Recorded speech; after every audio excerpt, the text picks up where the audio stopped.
Popcorn World.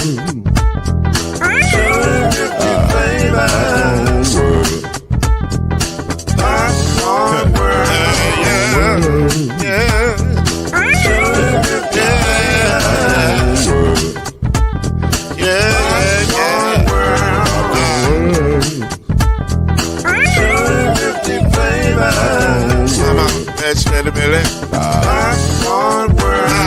Can I make you move now? Yes, I can. So you can get this move in the back of a can. You can make it round the world and it holds in your hand. Popcorn World. 250 flavors gonna make you smile. 250 flavors gonna make you smile.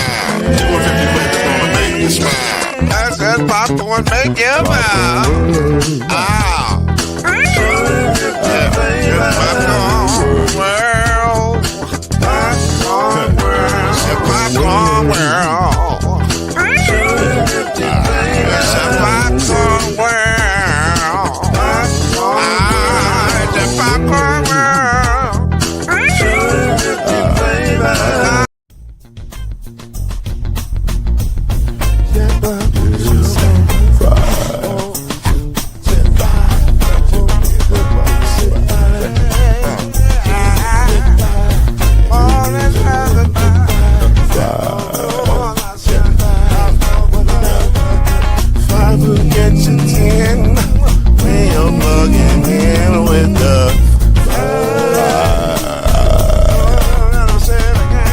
There's no mystery. Let's make history with the five. All the songs 2 and 3. Add 1 more plus me and be the five. Yeah, we keep it on the floor and the funk plus 4 and you got 5.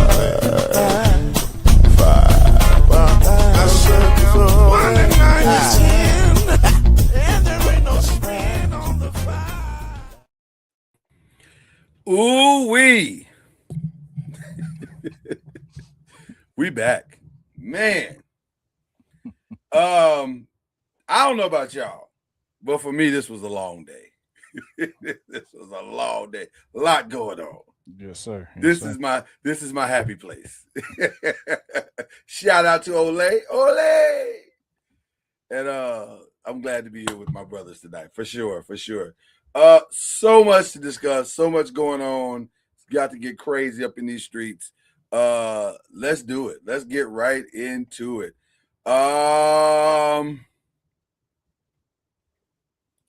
Where are we at here? Where's that band? Oh, there he is. Okay. Just got to work through some stuff. Listen, there's a lot going on. They've made changes. Like now we have applause. Okay. So I mean, I like it. Or we got to go on. And you know, I guess that's supposed to be a drum roll. Okay. Drum roll. So there you go. I don't know why you need a drum roll during a podcast, but okay, whatever. All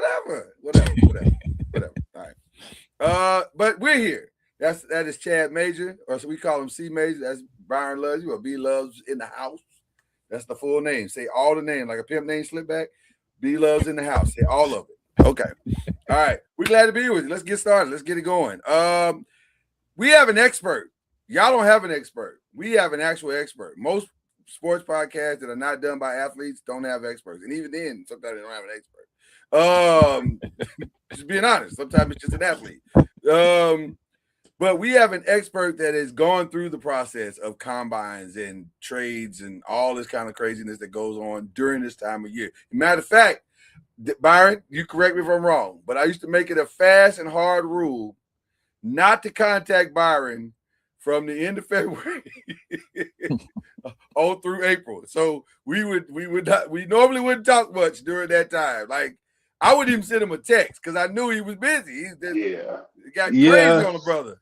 You got like a week after the combine, and then it's just crazy from then into the draft. Oh yeah, because now the rubber's about to meet the road. Like we could really find out what's going to really happen. But because the pro days start next week, so yeah. But let's talk about what happened. Now, full disclosure, as we announced last week, all the cone drills, all the jumping up to see how high your vertical is, all the bench pressing. It's a nice show. May or may not mean that much to the good teams because they've probably already got their draft board or they're starting to already set their draft boards. So the show was nice. It was an interesting show. And we can talk about who walked away with the most impact. If you look at the grades of what went down, if you look at the grades, nobody had a better day than the defensive edge. I think the edge rusher, Arvell Reese. He had a good day. Man ran a 4.46. I think he bench pressed like a million pounds. I don't know what he had a good day. Goodness. I don't know if that translates into anything other than he, without pads, played extremely well. Or not even played. I can't even say he played. He had a good day. But your thoughts, Byron? The top edge rushers were Arvell Reese, David Bailey, and Ruben Bain, which is not really much different than they were before we got in there. But depending on who you love or what you like or what you think, those are the guys that walked away having the best day. In fact, I think they were kind of the tops. Well, you can throw in Mansour Delane, the cornerback from LSU. Carnell Tate had a good day.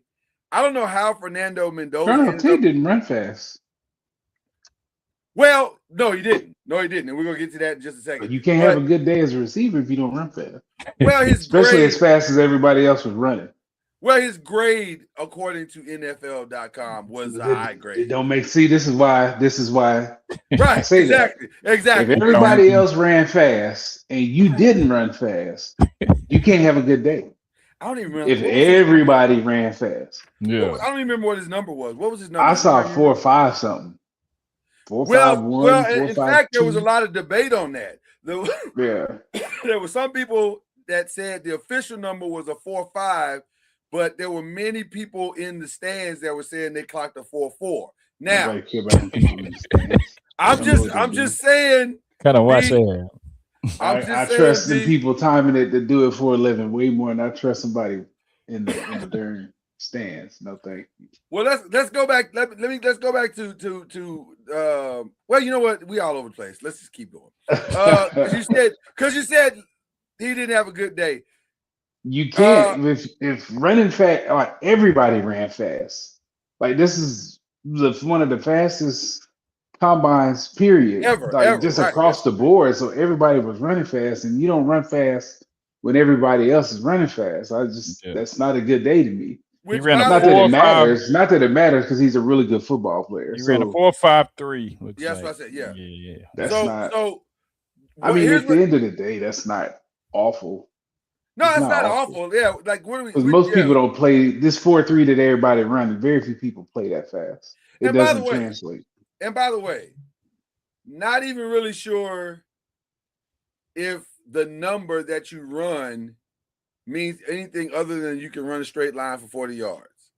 Like it literally is just that. So if you're going to run a play that's straight line for 40 yards, then you got your guy. But there's so much more to running and playing the position of receiver that running a straight line. Well, in football period, there's so much more than just running a straight line. So I don't really know if the 40 really means much of anything other than you can run a straight line fast. So there you go.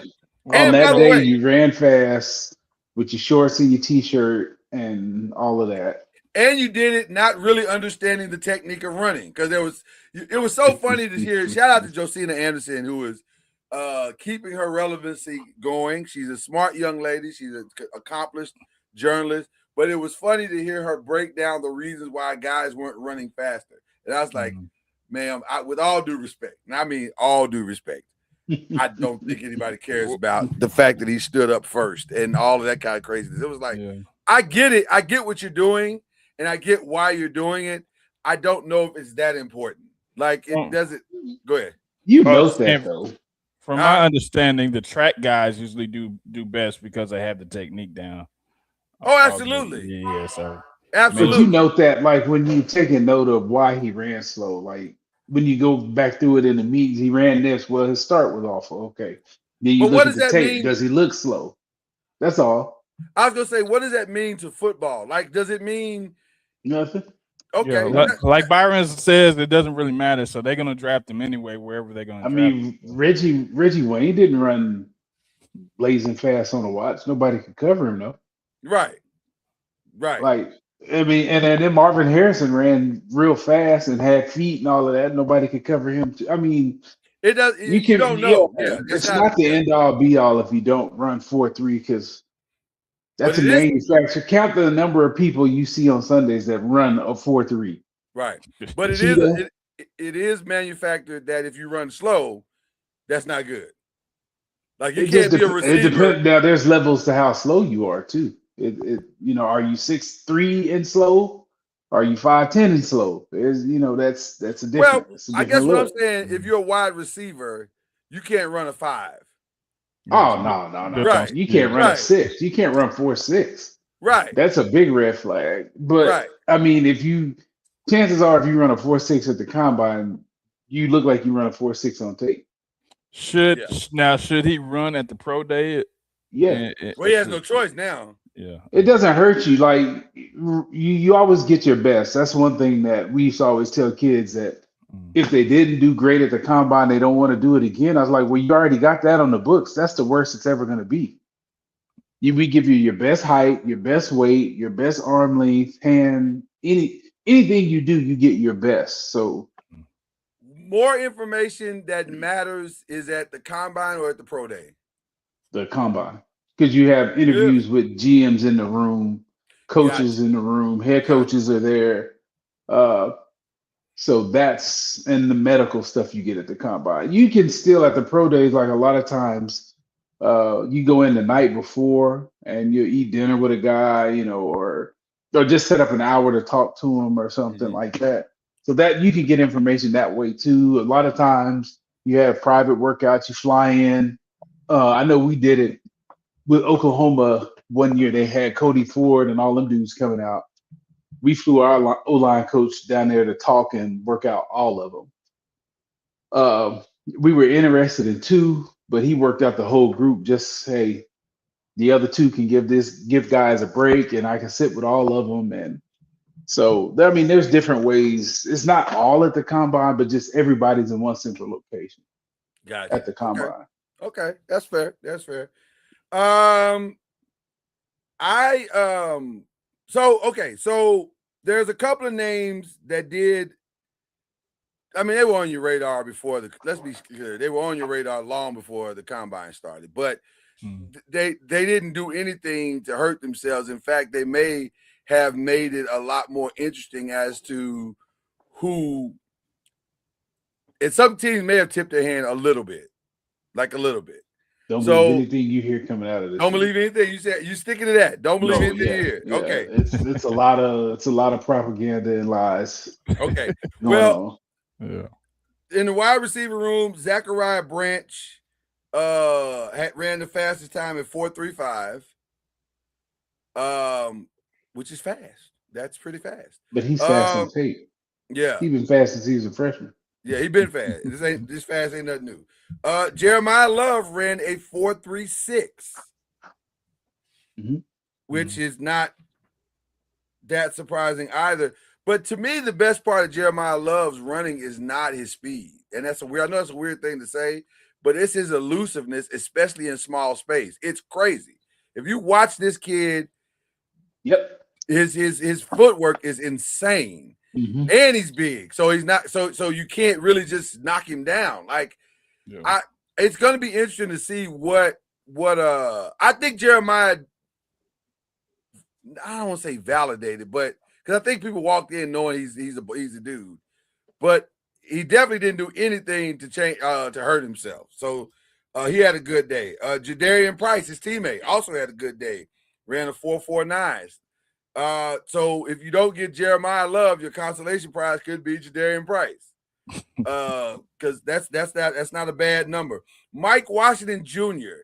is a question mark to me, because for him to run a 4.33, which is phenomenal, to me, I don't always see that on the field unless all things are perfect. And that would give me pause, because that means all of my conditions got to be perfect to get that 4.33. And and are we perfect yet? That's the question.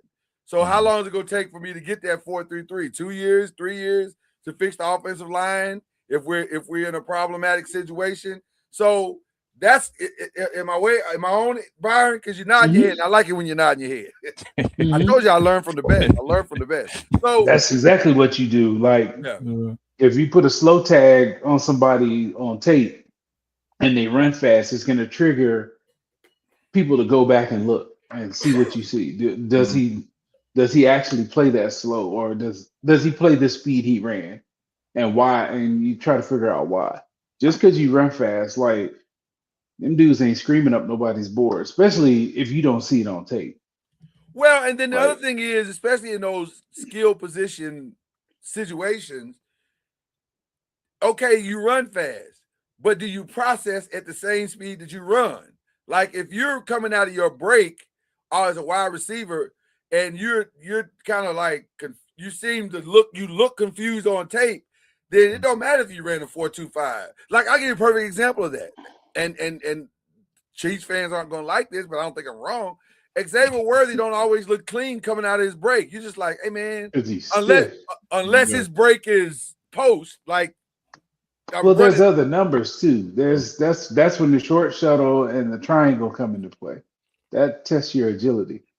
So if you run a 4.3, 4.35 or whatever in the 40, but your triangle drill is over a 7, you're stiff somewhere. There's stiffness in there. If your short shuttle is like 4.2, those two numbers don't match. That means you're straight line. Exactly. Yeah, that means you're a little stiff.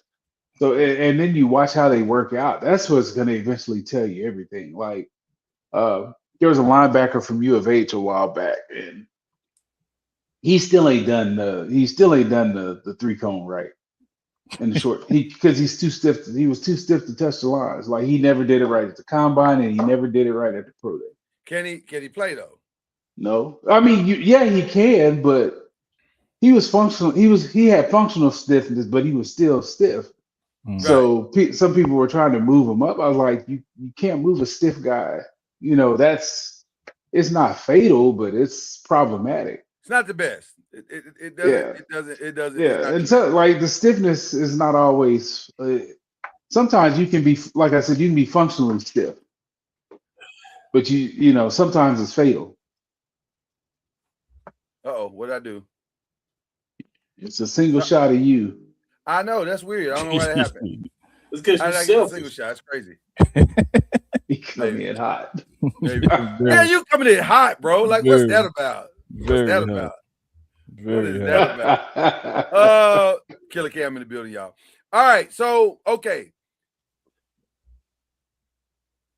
The quarterback situation was also interesting in that I don't know if anybody did themselves any favors. Like, I heard Garrett Nussmeier's name mentioned. I heard Ty Simpson's name mentioned, Carson Beck, Taylor Green. Those are the four that people walked away saying they kind of helped themselves. Taylor Green did good as far as the 40. He ran a 4.36. So, I mean, but you saw that on tape too. Right. Like, that wasn't a shot. That's not surprising information. What is your assessment of Taylor Green, Byron? And then also panel? He's okay. I mean, he's got talent. He's a talented athlete. It's hard to judge him because he wasn't playing with a whole lot. So that's kind of like, that dude was running for his life. I'm like, every play. Yeah. So, there's some inaccuracies and all of that stuff, but a lot of it has to do with what he's got to run away from. How much do you take that? How much do you take that in account when you're drafting a player? Like, you say this kid put up okay numbers, but also what he may not have had another NFL player or NFL type around him. So maybe those numbers are better because of that. Well, you look at did he like the poster child for that is Cam Newton. Cam Newton didn't have. They had one other player on that whole team that played in the pros, and that dude lifted everybody to a different level. So you look at that. Did he progress as the year went? How did he learn to deal with it? You got to look at all of that stuff. Then you got to talk to the kid and really dive into the kid to see if he's got the mental makeup to, he may be walking to that same situation in the pros where you're not, you don't have the infrastructure in place early on, and he may get beat up. That's situations like that. You really have to get in there and figure out what the kid himself is, what he's made of. Most important. Go ahead. Oh, I was just saying he could probably solidify himself at his pro day as far as the type of throws he has to make and different things like that. If you see that on tape, like with quarterbacks, the best pro day I've ever seen was Sam Bradford. No ball, every ball was exactly the most the receiver had to move was instead of the ball hitting the tight end here, it hit him here. Everything else was perfect. I've never seen a pro day with somebody that accurate.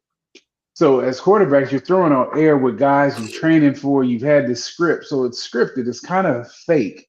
Gotcha. So if you don't look great as a quarterback in a pro day, that's a big red flag because it's right, years those are your guys. Perfect, and you've been working with these guys and on this script since the season ended. So yes, pro days are important and they help, but it all goes back to the tape.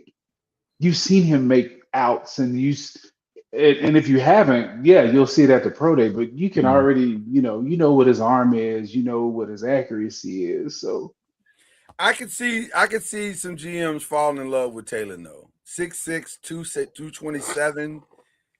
I mean, that they drool over that. Yeah, they drool over that. Yeah, that's big, reasonably big hands, 9, 7, and 8s. That's a decent hand. It's not great. It's not the biggest hand ever, but right. Haynes King ran a 4.46. But yet his overall score, prospect grade is to the surprise of really no one, in my opinion, is not great. It's a 5.8. So that says whatever that is. He's probably going to get. I don't know that. Well, I think the prospect grading scale is out of 10. I think it is, and so if it's 5.8 out of a possible 10, then that probably means he's a kid that they think needs some work. Like and he's 25. Ooh. Like Haynes King has been in school a long time. Haynes King got a whole family and kids and stuff. Like he's, I don't, but they're listed as, in that group or whatever. But Garrett Nussmeier, what are your thoughts on Garrett Nussmeier? Because Garrett's got some interesting measurables as well. I think he's listed as 6'5", I believe so. Was he just on a bad team with a bad coach that couldn't figure him out? Is that he got hurt. I mean, he's got an arm and all that, but he's always been kind of up and down his whole career. That don't change in the pros. He's kind of. I mean, they've had at different points in time they've had dudes at receiver, so I don't want to hear that. LSU always keeps receivers. That's one thing about it. And his junior year, he had a bunch, and he was still up and down.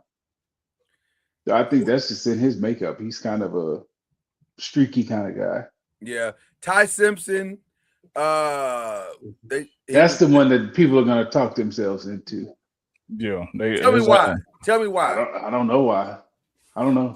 What are your thoughts on Ty Simpson? He's okay. I don't see a franchise. I don't see a guy that's going to change a franchise. I don't see a guy that's uber talented.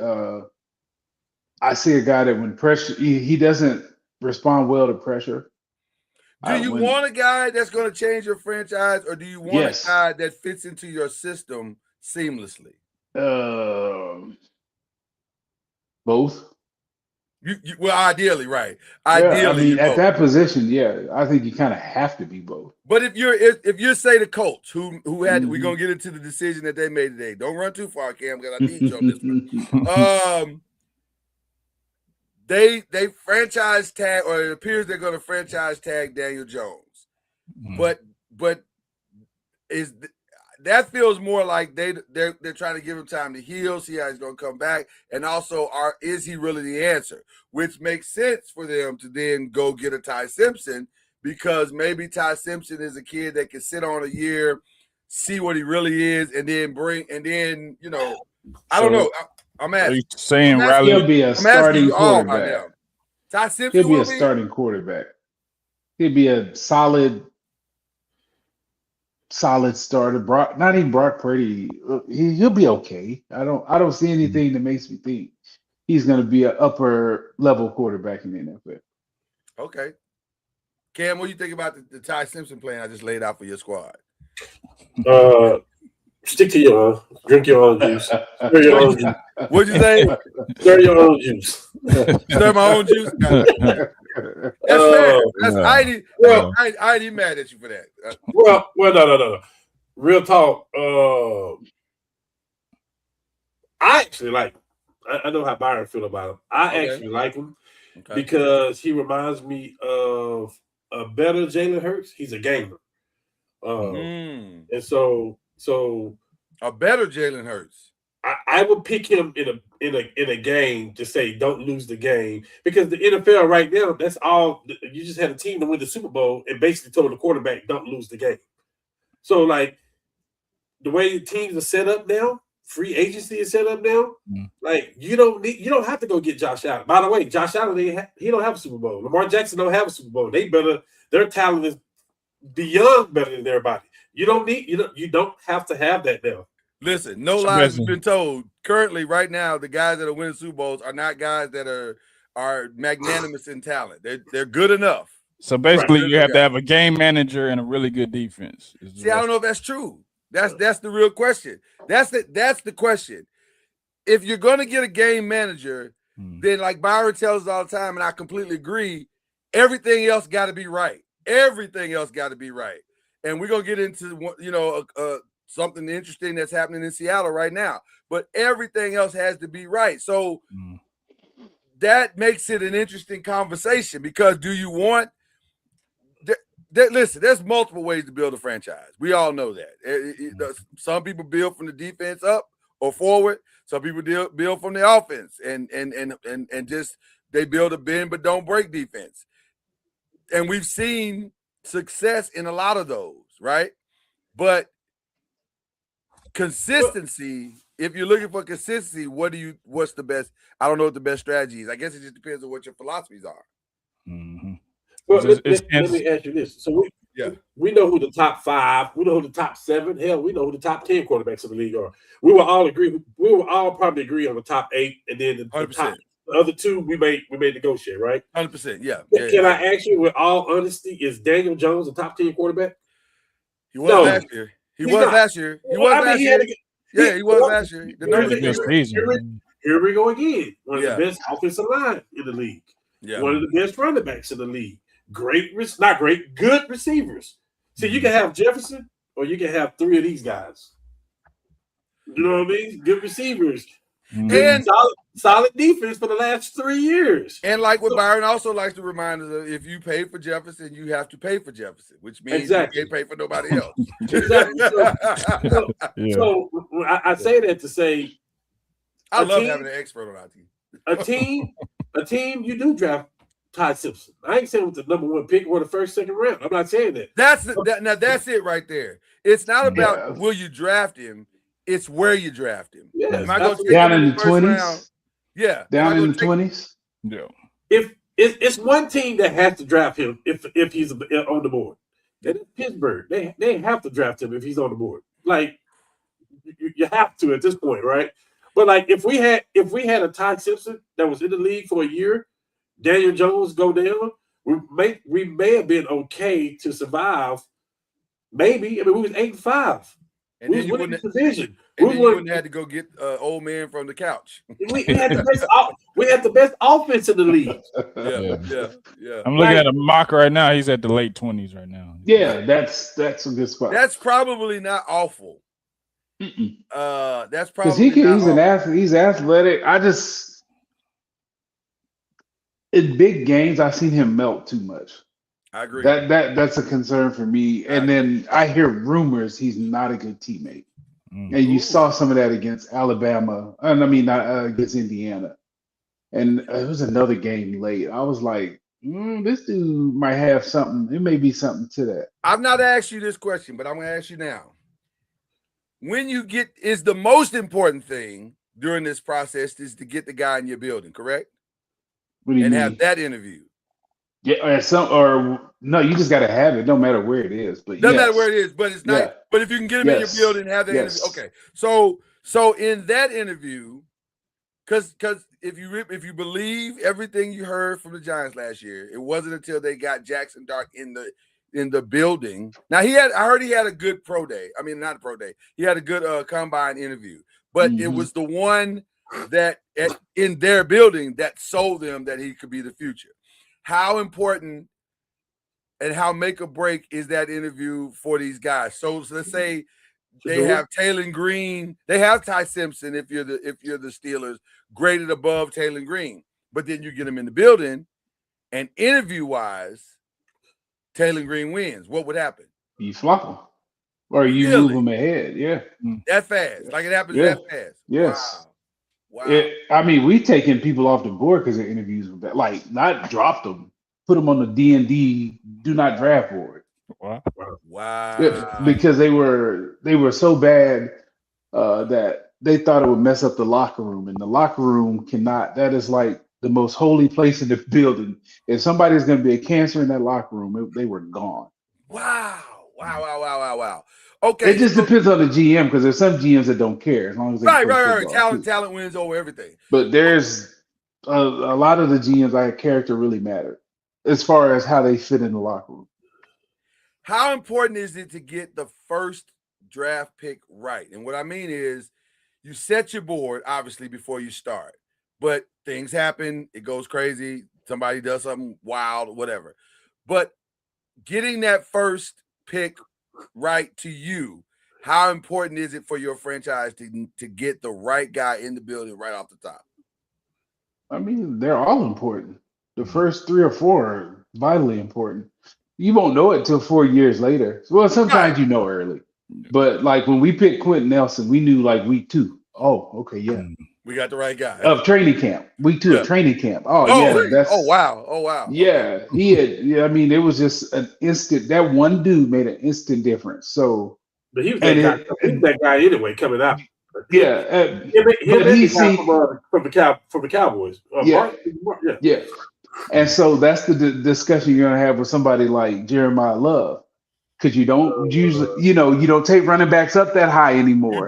You don't. So what? So do you you don't take a guard at 5? That's rare. You take a tackle, not a guard. So those are the discussions that you got. Is he worth taking him there? Those are the discussions you have. I'm trying not to blaspheme. I'm being honest. I'm trying not to blaspheme, but one thing that, because I think as much as we need a receiver in New York, to me it's more important to get that guy a free agent. I think a 2-back system is exactly that keeps Jackson Dart from doing dumb-ish. Well, because at least he ain't got to feel like he's got to do it all. You're not gonna have a 2-back system like you think with him and Scatterboo. Scatterboo's there, but you can't have 2 hammers. So you need a change of pace, a Jahmyr Gibbs type or something like that. You don't think Jeremiah Love could be that change of pace guy? No, he's not. I don't think he's that nifty. No. Really? Okay. No. And Lauren, speaking of that, my condolences to you and your organization for not being able to get David Montgomery. What happened? For a 5th. For a 5. Hey, we had our back to him, and it was like, wait, what just happened? Yeah, y'all was asleep. I don't know. It made too much sense for you. Well, but you know what's interesting? I think they're trying to go a different way, which I don't know if that's the right way. I don't know. Hey, Lord, it's some backs. There's going to be some free agents this year. It's a lot, right? It's a lot of options. So it's not over, but yeah. But And like I had a question. Go ahead, Jack. Go ahead. No, I said I had a question for you about Jamarcus Russell because he was the first pick in the draft, and everybody was saying so much promise. What do you think went wrong? Oh. I mean, the media was saying we know. so much promise. Yeah, it was in scouting circles. He was well thought of. Yeah, really. Because I'm gonna be honest, people that just from talent, he was big. He played well. He had a hose. Yeah, the immaturity we didn't really do. I mean, we weren't gonna ever take him because let me be clear. Our situation. There was never a time during that draft that I said, "Oh, somebody should take Jamarcus Russell." But he's another one you can't go like he went to the wrong team. Well, yes, but also I agree with you that there was some immaturity. I didn't see this magnanimous guy that can lead a team. I didn't see that in his college career. I was like, he's just a dude he's big, he can throw. He can throw it a mile. Right. He's got talent. I mean, yeah. I'm gonna be honest with you. Sometimes talent scares you because if you have talent but don't have character, then what do I really have? And at that position, character probably matters. You gotta have character, right? You gotta have character. You gotta have football character. Exactly. Like you can be kind of, you can have some stuff. I mean, Ben Roethlisberger. Had off the field stuff, but football character, he was fine. You took that right out of my mind because I was thinking, hey, now sometimes you got to do all the right stuff in the building and study and all of that, and that's where Jamarcus was immature. He didn't. Is this a good running wide receiver class or an average wide receiver class based on all of you guys' assessment? I think it's okay.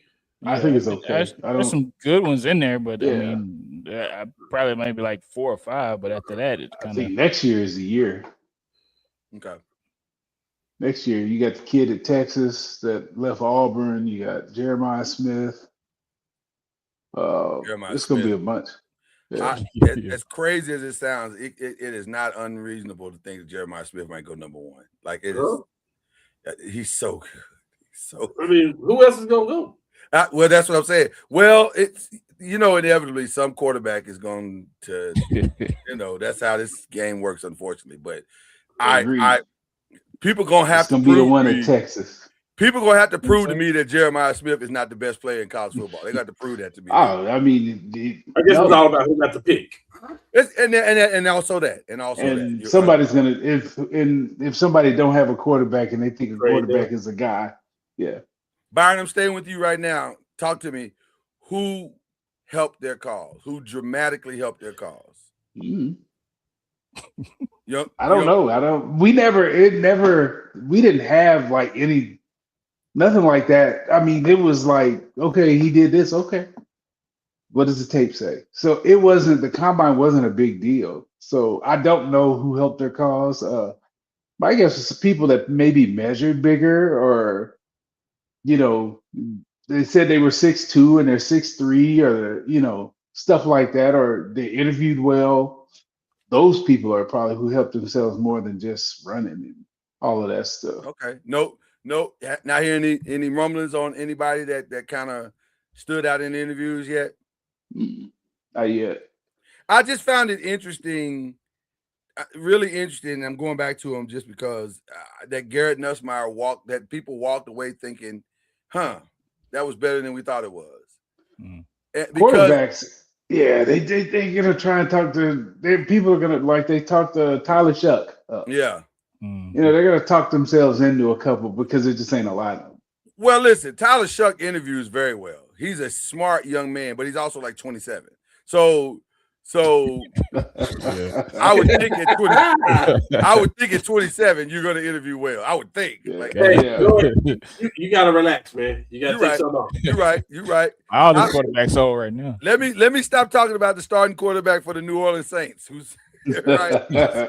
Real talk. Yeah. I mean, people can help their cause because some people don't draft, or this means a lot more than a lot of the GMs that I work with. You can cover up a lot when you're likable. on the field. I mean, you can cover up a lot. I think Yeah. so. You can say that again because You can I cover heard up you a lot. say it, but I'm You like, can cover up a I don't know lot how to- on the field if you're likable off the field. if you're likable. To an extent, yeah. Do I need my If you're a good quarterback like? kid, if somebody's a good kid and they like him, he does the right thing. Yeah, I can see that. Because you could work on the Because there's field. some people, I mean, every team has guys that shouldn't be on your team, but a coach in the building likes him. He's decent on special teams. They'll keep him around. All right, so looking at some. Well, before we get to the mock drafts, let's get into some of the other news that's out there today, and this is where it gets really, really interesting. Folks is getting released. They getting their walking papers. Some are getting tagged. Yeah. Some are getting tagged, and some are looking for opportunities to be traded. Although, if everybody knows that you got to cut a guy, why would I trade for you? That to me, I don't understand the franchises that talk about, well, if we can't find a trade, we gonna cut him. Well, then, thank you. Like you just saved me some picks and some other stuff because either I'm gonna get him in a trade, or either I'm gonna get him off the waiver, or I'm not. Like, or we're not even a waiver. It's not even a waiver. It's just a straight ahead cut. I'm gonna either get him off the cut or I'm not. But some of the names that are interesting right now, Kenneth Walker looks to be looking for a new home, which is one of the reasons why, if you believe the rumors, that the Giants did not go after David Montgomery. They seem to like Kenneth Walker a little bit better. Which, by I the like way, him better than David Montgomery too. Which, by the way, is crazy that the dude that was the MVP of the Super Bowl is now looking for a job. That is money. They can't. Charbonnet. They're gonna have to pay him, so they can't pay both of them. Well, they clearly I think it's a money decision. And I'm not saying. By the way, I don't even know if I'm saying they're wrong. I'm just saying your resume says you're the Super Bowl MVP and you don't have a job. That's crazy. He ain't gonna be unemployed long. No. He'll get somebody. And they have a lot of money to spend too, by the way. Who does? Seattle. They have a lot of money to spend. Is that what I heard you say? They have money to spend. Yeah, they're gonna have to pick between. They had to pick between him and Charbonnet, I bet. Yeah. Well, it's not just Charbonnet. There's no way I'm paying both of them. I think the Bengals are paying. The Bengals are paying the price right now. Mm-hmm. They're paying both receivers right now. And Dallas finna pay it. Speaking of paying the price, Bengals announced today that they're releasing Trey Hendrickson. So now, if you're Dallas, do you muck around with trying to outbid somebody on Max Crosby, or do you just go get the guy that's already free? You go get Crosby. You go get Max Crosby. You go get Crosby. Yeah, I think Crosby's. I think there's a difference between them two dudes. There's definitely a difference. The motor. Max Crosby's a wild man. Yeah, that's option one right there. Okay. Dallas got to go get Max Crosby and Lattimore right now. Lattimore is another that was notified by his team that his services are no longer needed. Though not fear. That sounds awful. It sounds really awful to say fear, but I have a sneaky suspicion that he's going up north. Mainly for continuity, because they're trying, when you're a new coach, you're trying to bring in your system, your culture. And so you fear he's going where? He's probably going to New York. Probably. New York who? Jets? No, absolutely not. Why do you think these? He think everybody going to Europe? Hold on, Cam. I'm not you and the Warriors, fam. I'm looking at it from a different perspective. I'm looking at it from a different perspective. I'm saying he's going to try to get guys in that building that can help translate the message easier, because that hopefully cuts the culture learning curve down a little bit. So that's why he's targeting Tyler Lindenbaum. That's why he's targeting Marshawn. That's why he's targeting the other kid that was there's going to be some Ravens on this team. Yeah, Isaiah Likely. That might be another one, right? So I'm saying that's the only reason I think it's going to happen. And by the way, I don't know if I love that. Marshawn is a good player, but I don't know what he's left. Like, what does he have left? I think he's a good system player. Yeah. So it's going to be interesting to see these guys that are getting tagged. I mean, not tagged. I'm sorry, released. Because the releasing starts. When is it? When is the official start of the release dates? Like, it's next week, right? I think On so. the 9th. I think it's the 9th or something like that. Think so. So Trey Hendrickson's one. Kyler Murray, the Cardinals have Yep. decided they're gonna eat that 36, and they done with him. What your head made a weird movement. I don't understand. Say get him out of here. That's get him out of here. I'm not saying get him out of here. Oh, bring him up. Bring him you over. You got a crick in your neck. What's going on? What's happening? Exactly what I'm saying. Bring him over. But you about to sign Daniel for 37. No, he's tagged. That's a 1-year deal. So you gonna tag them both? You gonna bring them both in? I wouldn't mind bringing him in to see what he do for a year at all, because I'm going to make sure Daniel healthy anyway. I would love to see him back there with our running back. Yeah. Okay. All right. Read option. Yes, I would love to see it. Plus, like you said, he got a good offensive line. So By the way, that's what made him good in college anyway, was a read option. Also interesting coming out the Colts camp is the conversation around Alex Pierce. Here's the latest. Alex Pierce, they hope to work out a long-term deal with both players. They hope. Yeah.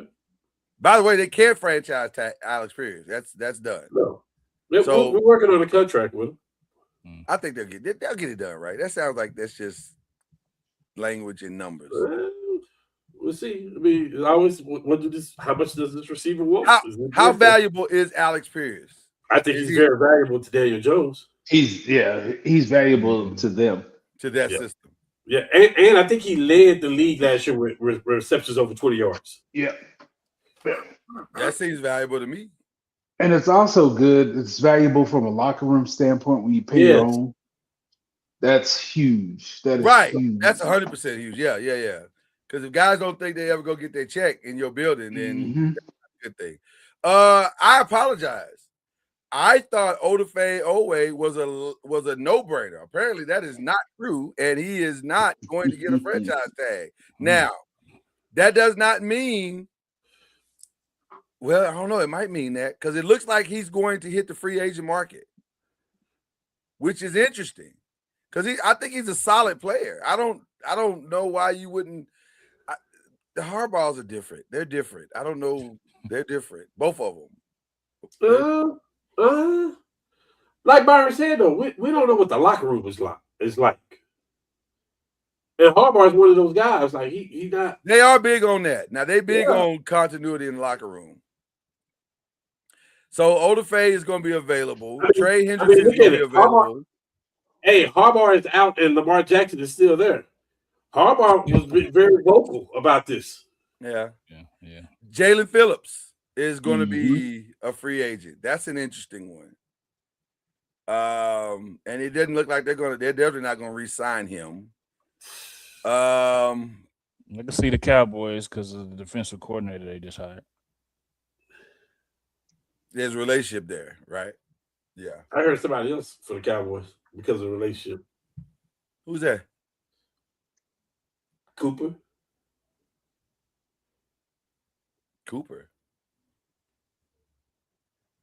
I'm missing the name. I'm having an old man moment. I say his last name in the chat. Desheen? Oh, Cooper DeJean? Cooper DeJean, yeah. I didn't know his contract was up.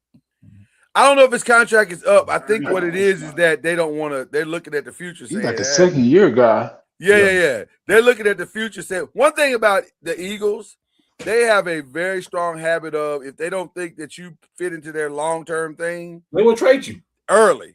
Like they don't wait. They don't waste a lot of time. And I think that's not a bad thing either. That's not a bad at all. That's actually a great strategy because if you done got all you can get out of this guy and he's already shown you that he can't be a cornerstone, then why keep mucking around with it? So I don't think that's that bad either.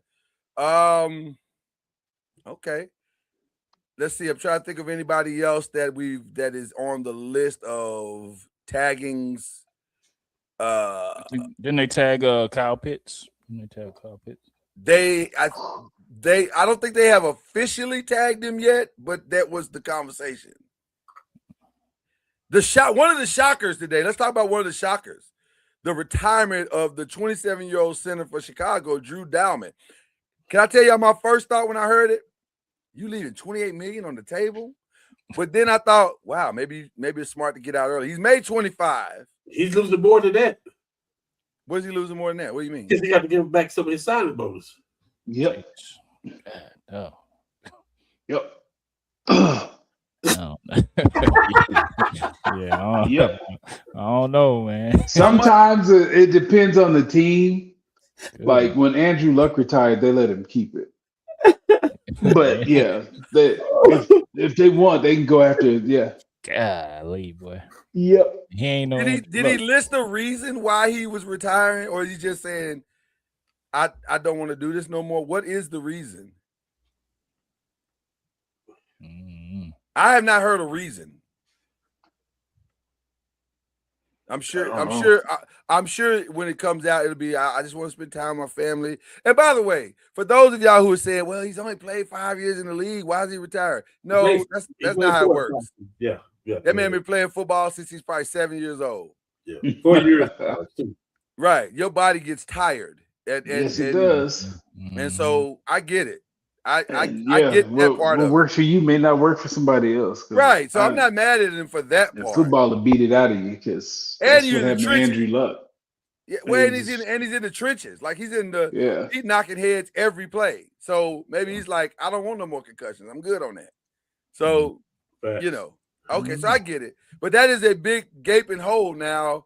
That's two big gaping holes actually in the Chicago offensive line. Him and Ozzie Trapillo, the left tackle, are both he ruptured his in the playoffs, right? Yeah, he ruptured his in the playoffs. So that's a big gaping hole. So that probably changed their whole draft board. Would you agree, Brian? No, you don't change anything. You rank them how you rank them. It may change your needs, but it don't change your needs. That's what I mean. That's what I mean. Yeah, it definitely change your needs, but it ain't gonna change where you stack them. When you are where the Bears are, a playoff team from last year, regardless of how they got there, it doesn't matter. They got there. Do you muck around with a rookie center, or would it be better to try to find something in free agency that can work for you? Depends on how they're graded. If there's a center that your pro side grades high enough and you think you can get him, yeah. But if not, you have to draft one and get him right. So it just depends. I was just gonna say this real quick. Ironically, the highest graded center coming out of the 40. Now this is just the 40, which I don't know why you need to run a 4.9 in as a center. That seems irrelevant. But the highest graded center is Logan Jones. So he's from Iowa. Mm-hmm. Yeah. I watched maybe 10 downs of Iowa football all year. I don't want to watch nobody win 10-7. I don't do that. Now the highest overall graded center, that's according to the 40. The highest overall graded center is Connor Lew from Auburn. But that ain't saying much to me because Auburn wasn't very good. That don't mean he wasn't good, though. That mean he wasn't good, but it doesn't mean he wasn't good. Right. I said it doesn't mean he wasn't good. Yeah, I don't know. I don't know either. Offensive linemen, you have to study them off coaches' tape. So I don't know. Watching a game on TV, if somebody can tell you anything other than the tackle that's in the frame when the play starts is good, they lying. Okay. You can't TV scout linemen like that. That's interesting. Okay. All right. Well, but that's interesting to me that they are going to have to address their offensive line once again. Yeah, they're definitely going to have to do that, though. Either, free agency or the draft, one way or the other. Can you be in a bad system and be in the offensive line? What do you mean? Say it again. Like, can you be play on the offensive line and you don't look as great as you need to because the system is bad, like the schemes of blocking. So the reason why I bring that up is because the Browns released 2 linemen today, Cornelius Luca, and I forgot the other kid's name. And I don't even know if those were starters, but they released both the guys. Oh, Cornelius Lucas and Justin Osborne. You know what they're gonna be drafting? Yeah, I mean those could be backups. I don't know where they starters. I I don't don't even know. know. Yeah. Yeah, if they're not starters, they're probably backups that they're getting rid of and hopefully going to draft or sign better players, or they've targeted some new guys, some other guys, and they're expendable now. I don't know, but I mean, you shouldn't look bad in a system because you should be drafted because your skill set fits where you're going. Like there are certain linemen that didn't just, if you couldn't move, you didn't fit what we did. It's like when Coach Dungy was there. If you're a corner, if you couldn't tackle, you was out of there. You was way down on our board. Tackling was way more important than covering. Mm. With Ballard, it's the exact opposite. Yeah. So better because we play a lot of man coverage. You better be able to tackle. Yep. So it just depends on, like, you don't draft if they don't fit your system, you shouldn't draft them. Gotcha. Like Brees Hall. whoever plays in Baltimore can't play. They're different, than what we had in Indy. Byron, even if they that high on everybody's board, you still don't draft them? No, we had what they called a value board. Like when Bill Polian was there, we had a Colts grade and an NFL grade. So perfect example is a big nose tackle, like Keith Traylor, big Sam Adams, and big 400-pound dudes that can't do nothing but get in one gap. They were completely off the board. You could give them the highest NFL grade you want, but we wouldn't take them because they don't fit what we do. They wanted to concentrate on like just what we did. Like Mr. Polian, we might have had like 155, 660 names on the board total.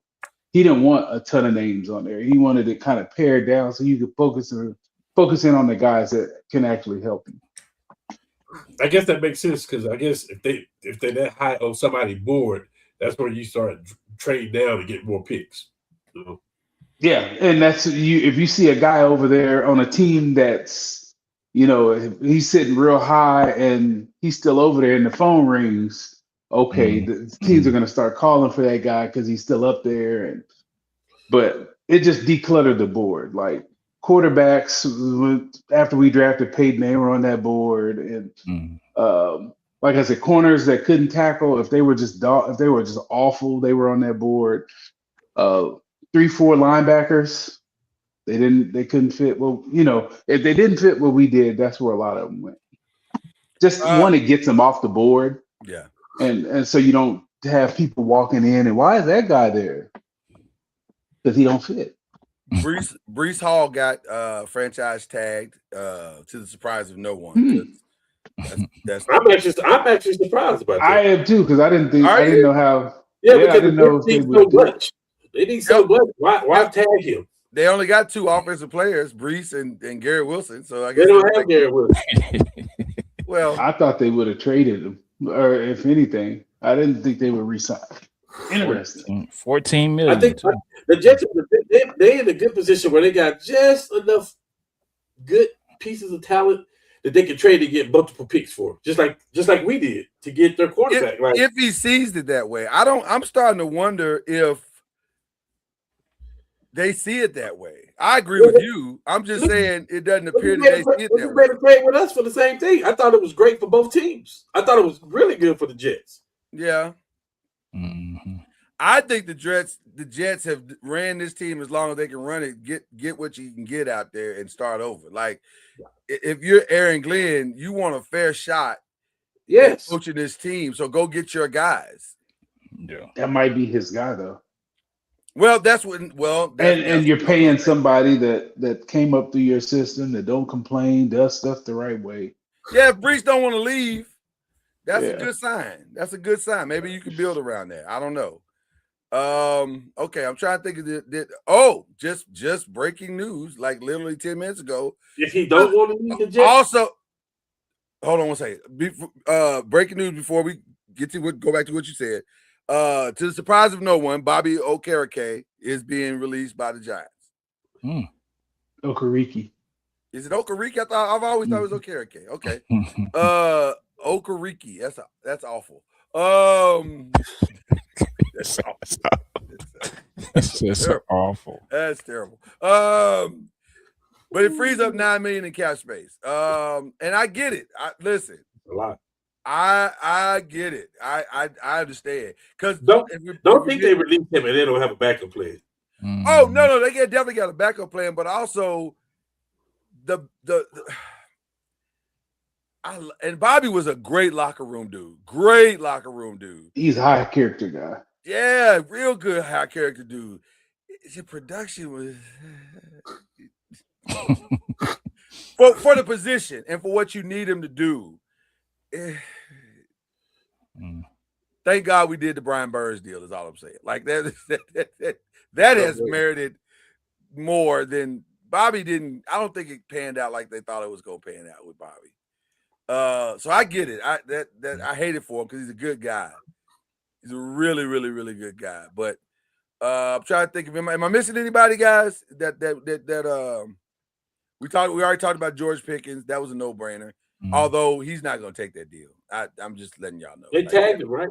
Yeah, they will. But Cowboy fans, y'all know he ain't taking that deal. Y'all gotta stop. And y'all having some issues with the kicker too, right, Chad? Y'all trying to give him like No. 10? Everybody said it's false. They said it's false, so I don't know. Yeah, is he agree with it? Is he signed, Chad? I don't think where there's smoke, there's fire. Yeah, no, that ain't false. He ain't signed yet. Well, they can't sign till sign till like the 11th or the 12th. But until he puts his, I don't think it's false. I don't think it was. Now they may work it out. Yeah, I don't. That would be dumb for him to leave. He's freaking. No, it wouldn't. He's gonna get paid. Why would they be dumb for him to leave? Because they need to pay him. He's scoring all the points. Why would they be dumb for him to leave though? Right, you said it'd be dumb for him to leave. It'd be dumb for them to let him leave. Okay. It'd be dumb my bad. He gonna let him leave. Yeah. Wherever he lands, he's gonna be the highest paid kicker in football. NFL history. Yep. Right, in NFL history. So hey, who was that was that the Bears? They kicker that missed that put them out the playoffs? Who kicker? Somebody kicker missed.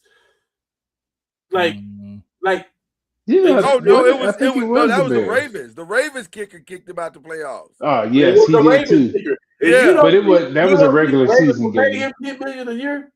Oh yeah, yeah. Brandon Aubrey is not gonna have a trouble finding a job. Yeah, I'd be looking for $10 million if I was him too. Yeah. Listen. Jay gonna have to pay. I don't know if he understand that, but he gonna have to pay. He gonna have to pay him before he pay Pickens. Especially because you play 8 games in a dome. Like that dude's vital. Like you gotta pay him. I pay him before I pay Pickens. Plus he kicks 65-yard field goals. You have to pay him with ease. Yeah, with ease. Yeah, you got to automatic 3 right there. So good luck with those negotiations. But if I'm Brandon Aubrey, I don't move an inch on negotiations. As long as his agent is not David Mulligetta, we may have a chance. His agent could be Elmer Fudd, and you don't move an inch. I think it's Todd France, so I think it's Dak's agent. So we might have a shot. Nope. We might have a shot, man. No, you're not. He don't care about Dak. Dak got his money. He trying to get his. And by the way, I've heard that Dak is going to renegotiate. Yeah, restructuring him, CD, and I've heard all that. But he loves Dak. Dak is the reason why he can kick all these field goals. Yeah. If I'm Brandon Aubrey, I don't move an inch, not an inch. Matter of fact, don't even call me unless you're hitting my number. We have nothing to talk about. Nothing. I just want to see what the deal gonna look like. It's gonna be $10 million. But how many years? It's gonna be 3 or 50. However many I want. You don't think my agent is already? I think it's gonna be 5 years. It's whatever I want it to be. You better put a lot of dead money on the back end of that deal there. Right. Or that signing bonus better be crazy. So you can split that money up. But other than that, I'm getting what I want. I promise you I'm getting what I want if I'm Brandon Aubrey. Yeah. For sure. I think that's it, guys. So we can move on to the other side, which is the first mocks. Some of the first mocks are out. The board really looks about the same, if we're being honest. Arvell Reese did move up on some people's mocks because we're all reactionists in the media. So from the field, did you see that from Arvell Reese more than you saw from David Bailey and Ruben Bain? No. That's what I feel. No, not even close. That's what I feel. Listen. Shout out to you for doing what you did to Combine, young man. Congratulations. I would still take David Bailey or Ruben Bain first. And I'm not even David sure. Bailey is a menace. And even I'm not sure I wouldn't take him first.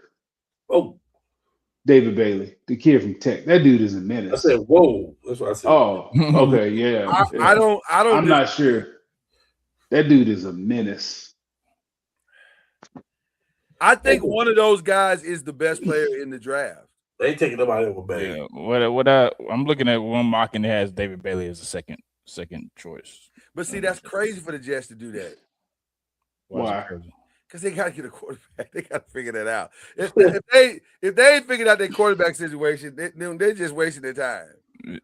It just Kyler fit there. But that don't mean you have to draft 1 and 2 to figure it out either. You don't have to draft 1, but you got to figure it out. Aaron got to figure. Aaron got to go get the answer may not be a 2. Does Kyler fit there? I'm not sure.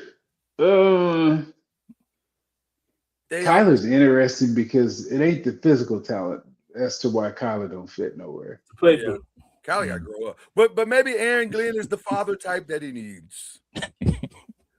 He got a father. Yeah, but he need a father that's going to tell him the truth. Sometimes you get a father that's going to hype you. Wow. Y'all made Byron leave. Sometimes you get a father that's going to hype you up and be like other players in the NBA have. Yeah. And that's a detriment to your game.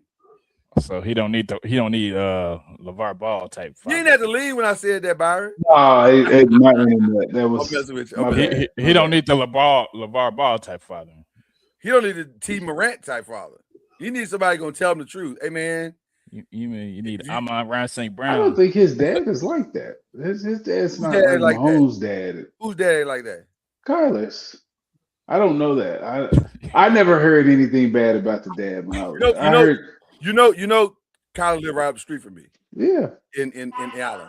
I'm just telling you what I heard from the people that his dad wasn't. His dad wasn't the big issue from certain people. Now it may be you may have heard something different, but so he's the issue. Yeah, I heard. It's not that he's Mama baby. It's not that he's T. Morant. He's T. Morant bad in that regard. It's the accountability factor.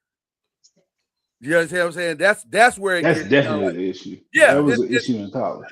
It's that he won't say the thing that needs to be said. Son, get your in the playbook. Like that doesn't require a lot. Just tell him the truth. Right. So to me, that's as bad as hyping him up like you're his hype man. So I don't know. That you know. Where does Jeremiah Love go? Does he fall out of top 5? Maybe. It's a back. Who's the running back in Tennessee? Spears and Pollard. Spears and Pollard. I know they signed Pollard. Pollard's a change of pace guy. They say I'm looking at one that says Love is going to New Orleans. Who's saying that? I'm looking at a mock. Okay, you said it like it was done. Like no. I'm saying. I mean, once you get around New Orleans, Kansas City can draft different because they could think they're one player away, so they don't have to follow typical rules because of that quarterback. Can I tell you how angry I'm gonna be if he goes to Kansas City? Man. Yeah. That just seems wrong. Kansas City got a lot of issues to be drafting a running back. Agreed. I know. They don't need the bat. But at some point, they got to spend money on a real running back. They can't keep piecemealing with a little bit of this guy and that. They're gonna have to. They're gonna have to figure it out. And it seems like Tyreek Hill going back there is inevitable at this point. But you don't know what he's gonna have left. All the signs point to it. Like everything that I've heard. But that dude is. I don't think he's going there. Because I don't think he wasn't going to work where he is forced to be the number one. I don't. It's gonna make him not. It's gonna make him look bad. Like years have caught up with him. And you can't just do it based off speed, though. I mean, these coordinators are too smart. They'll have a safety over top every play on him. Like, and like I said, he ain't gonna be exactly what he was when he left. no. Because his Normally- knee, it was significant. His knee was, when you tear multiple stuff, it's not the same as just a ACL. Normally, when you date the same person twice, it doesn't go well the second time. It doesn't. It never does. Because you're still harboring what happened the first time. Remember when you had said, first of all, if I was Patrick Mahomes and we took him back, I'd meet him at the door saying, "You could not live with your own failure." Where did that bring you? Back to me.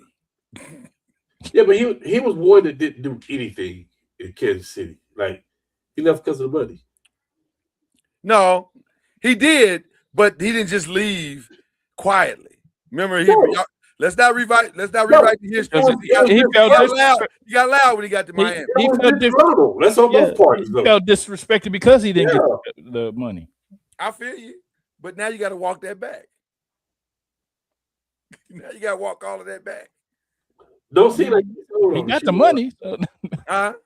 It does not look like they're just all sold on Rashee Rice. Well, he got issues too. Right. Hold on. They're not sold on Rashee Rice at all. I agree with that. And it's not just I don't think it's just his on the field stuff that is problematic. Like Rashee is problematic, period. Like he got a lot going on. And it's gonna look different if Travis Kelce don't come back either, too. That's gonna also make a difference. Yeah, he was. But said he was. It might look better. Can we stay there for a second? Do you bring him back? Or do you encourage him to, hey man, it might be time? If Travis want to come back, you have to bring him back. You have to bring him back? You have to bring him back. Mm-hmm. Why do you have to? Yeah, he's beloved in that city. The quarterback loves him. He's not awful. He's not awful. Yeah, he's not what he was, but he's not awful. The quarterback might not play all of next year. And the reason he ain't what he was because they don't have the receivers they had either. Okay. All right. What about Hall of Famers, unless they're just awful, you let them kind of leave when they want to leave. What about Sonny Styles? He had a good situation going in the combine. That I don't know if that means anything, but he performed extremely well. I think him and his brother did pretty good. I think. Yes, they both did well. Yeah. So I mean, I don't think it did anything. I think he's still going to be drafted within the top 15. So I don't think it did anything to discourage from him doing that. A 4.46 linebacker is not bad. That's not a bad thing to have on your roster at all. I just don't know. I don't remember these magnanimous hits that he had that or plays that he made. I'm just saying.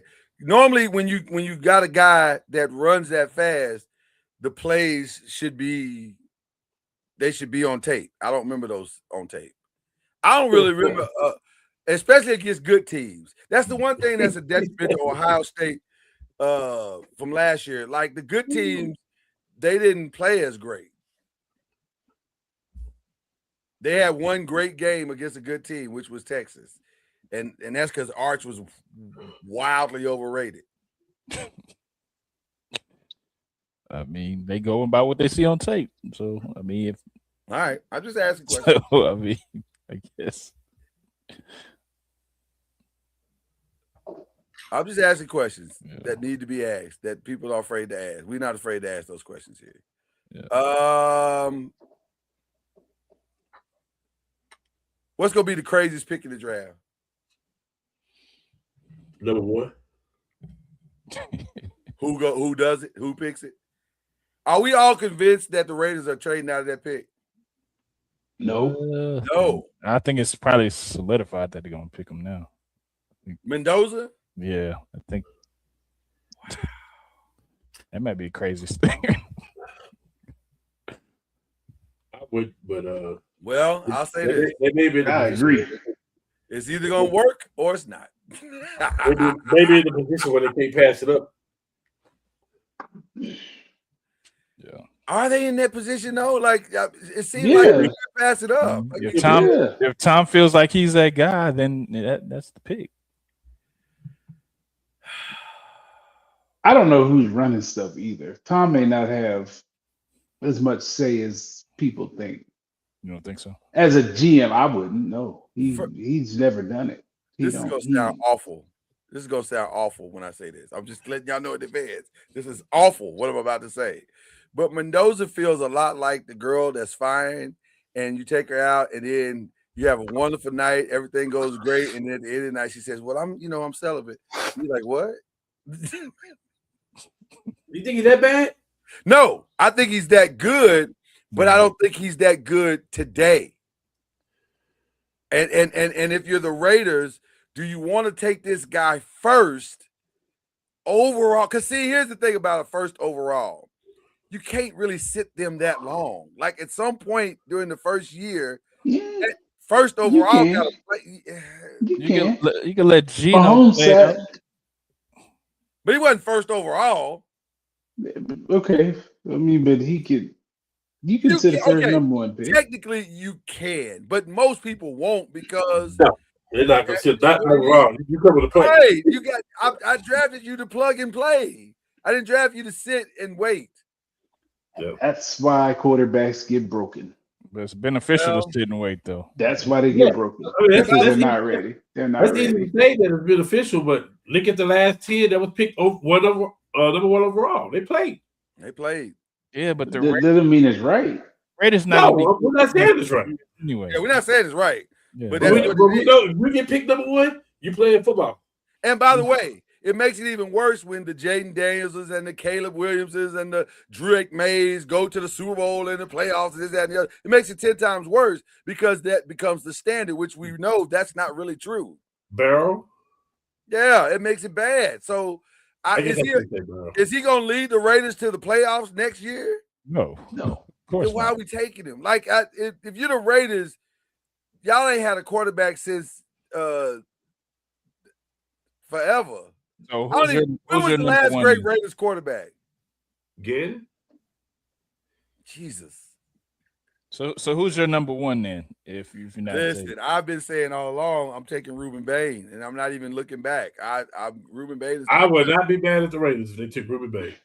I take either the best lineman or the best O lineman or the best pass rusher. I'm about to lose whichever Max one Crosby. I'm about to lose Max Crosby. Actually, I take that back. I take that back. I would probably go the best offensive lineman. I told you what I would do. I would draft offensive lineman or trade back, and I'm getting back Jones. That's what I would do. Like, I agree. I'm getting as many pieces as I can get. I agree with that. I got to get the best tackle in the draft, or I got to trade back and get multiple picks in the first round. Getting the number one pick does not happen every day. When you get it, you got to be smart about it because you got it because your team sucks. Yeah, for sure. You didn't get it because it's not a lottery. You got it because you have the worst record and the worst team in the league. Go get what you can get for that pick. Yep. You got way more problems than just one guy. And if that guy is not the guy, which I don't believe, none of us in this panel believe that Fernando is the guy. We all could be wrong.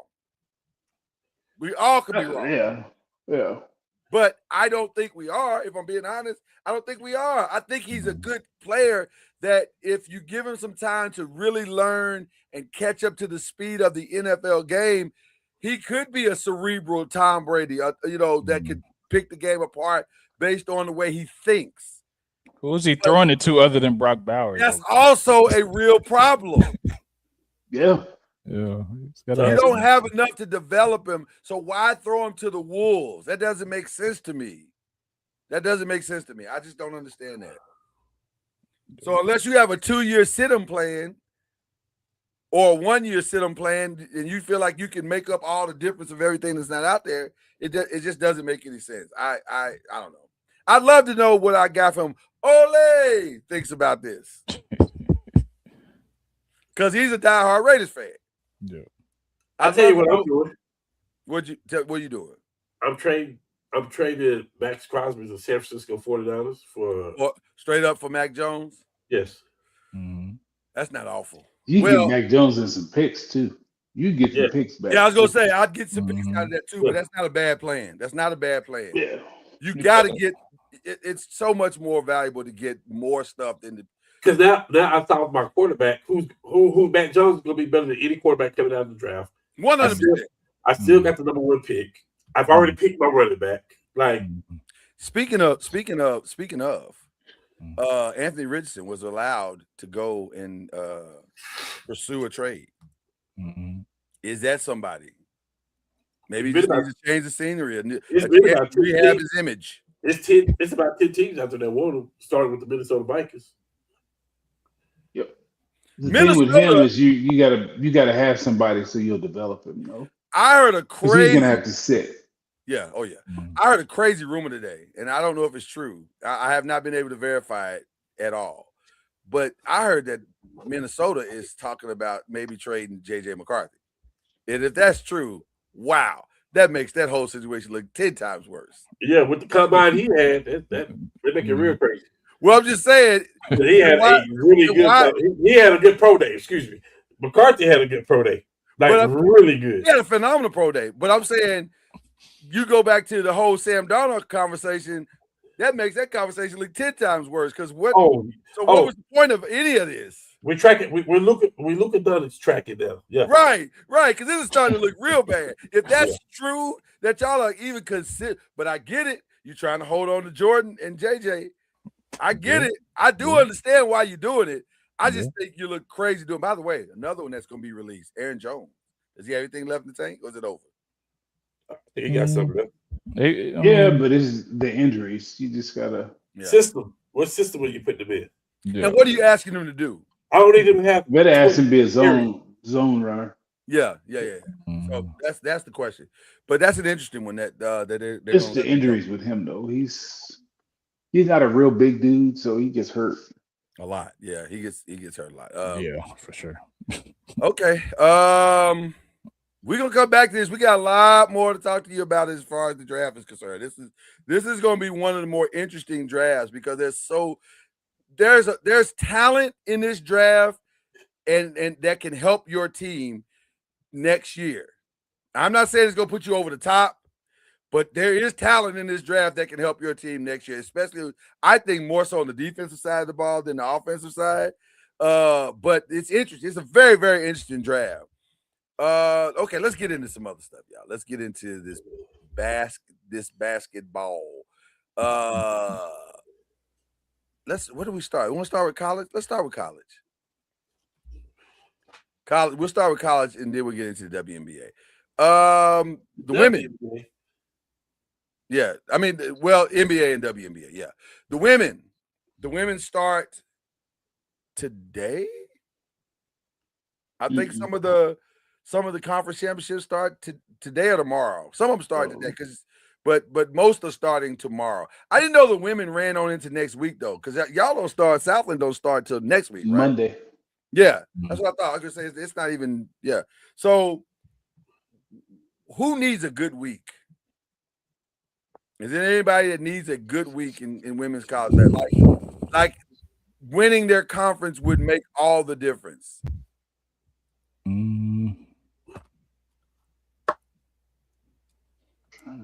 No, I mean it's not like the men, so it's going to be somebody in the top 6 or 8. So right, that's what we're really talking about. It's not like, I mean, you could say maybe Vanderbilt. I was thinking see if they can make some more noise. Tennessee, if that coach wants to stay there, that's out of there. That's what I was going to say. Tennessee, Texas A&M, because they caught fire late. Can we go back to Tennessee for a second? Just give you. I do. I think she's gonna get fired, and I think the moment the title.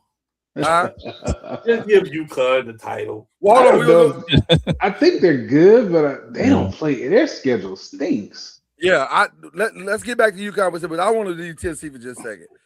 I think the moment she got fired was when she didn't shake that girl's hand, the coach of Ole Miss. That was bad. That was optically bad. Yeah. Well, she shook it, but it was like a. It was garbage. It was very dismissive. Yeah. And when your team is playing as bad as they're playing, because they're not even in the top 25 anymore, are they? I don't think they're even in the top 25 No, anymore. They're out. They're Yeah, out. so they looking for a reason now. right. That's the point I was making, Cam. Yeah. You gave them a reason, because one thing you're not going to do at Tennessee is make them look bad. Do you understand where you're coaching at? Have you not looked down at the floor? And the statue on the way in. Right. Yeah. Did you not see the statues on the way in? Like, man. Yeah. I had Mediocrity is not going to be tolerated, and it's an embarrassment is certainly not going to be tolerated. So I think she might. I agree with you, Byron. I think she might be out. Vanderbilt, I don't think they can play their way into a top seed unless South Carolina, Texas, or UCLA have a collapse of monumental proportions. That'd be the only way they get in. And even then, like, Mm-hmm. yeah. That's what I said. I don't think UCLA in the Big Ten, Michigan may. No, I don't. I mean, just because you win winning the tournament ain't it? Of course you want to win, but it's not the end all be all. It's not, because they definitely gonna look. One thing that I think I always loved about the way March Madness is seeded, they take a hard look at what you did. And I think that's the best way to do it. Like, it should not be just predicated on whether or not you win your conference championship and all that. We all know that's a money grab. But what did you do when the season was going on? So I think advancing though in the tournament though is like the Tennessees and the Texas A&M. If they advance, it will put them out of the bubble and put them into the tournament though. Yeah, I want to go back to what Cam said. Is this UConn's again to lose? Normally, when you see a 31-0 UConn, you go ahead and start the engraving. I mean, yeah. I mean, until somebody beat them, I mean, they're are they beatable? Hard to beat. Are they beatable? I don't know. I mean, you always gotta throw South Carolina in there to challenge them. I mean, the problem with UConn is that they don't beat themselves at all. No. Like, they're not gonna miss assignments. They're not gonna be out of defensive position. They just don't do that. They're doing everything that their coach told them to do. There's a fear that lives in UConn women's sports that is magnanimous. Yeah. When a UConn team is this good, the only thing that has ever beat them is injuries. Yeah. Yes. That is a great point. That is a great point. I just don't see that. Sarah Strong is playing at the top of a game.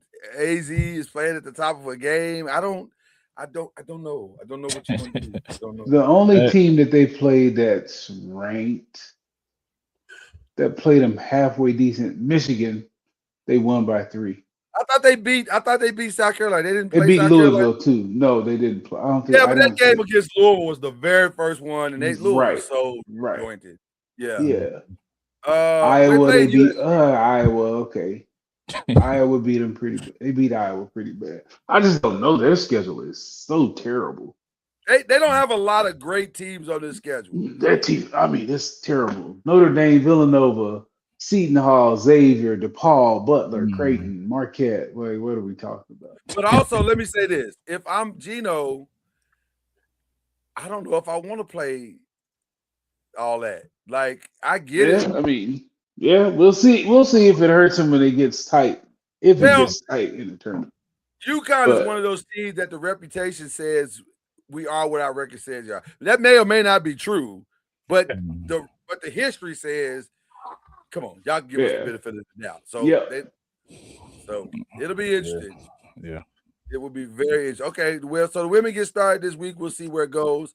Who's the woman? Who's the player of the year? Michaela Blake's. Sarah Strong. I think Blake's might get it just because she got the numbers. I'm with Chad. She plays in a better. She's putting up numbers in a better conference than Sarah Strong is. Yeah. The SEC is the best women's basketball conference in the country. I'm not saying you're wrong about Sarah Strong. Correct. I think she's the best player, but this girl is putting up 25 a game in the SEC. Yeah, I agree. Anybody sneaking in that? Maybe the girl at TCU. I can see Olivia. Getting some vote. Madison. Madison Booker. I don't.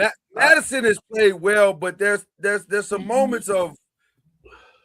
No, they haven't. No. I I in the wouldn't give it to same Madison. conference, Michaela Blake's is putting up better numbers. So Yeah, I wouldn't give it to Madison. and she's a hell of a player though. But She's yeah, phenomenal. I think personally, I think Michaela Blake's or Sarah Strong.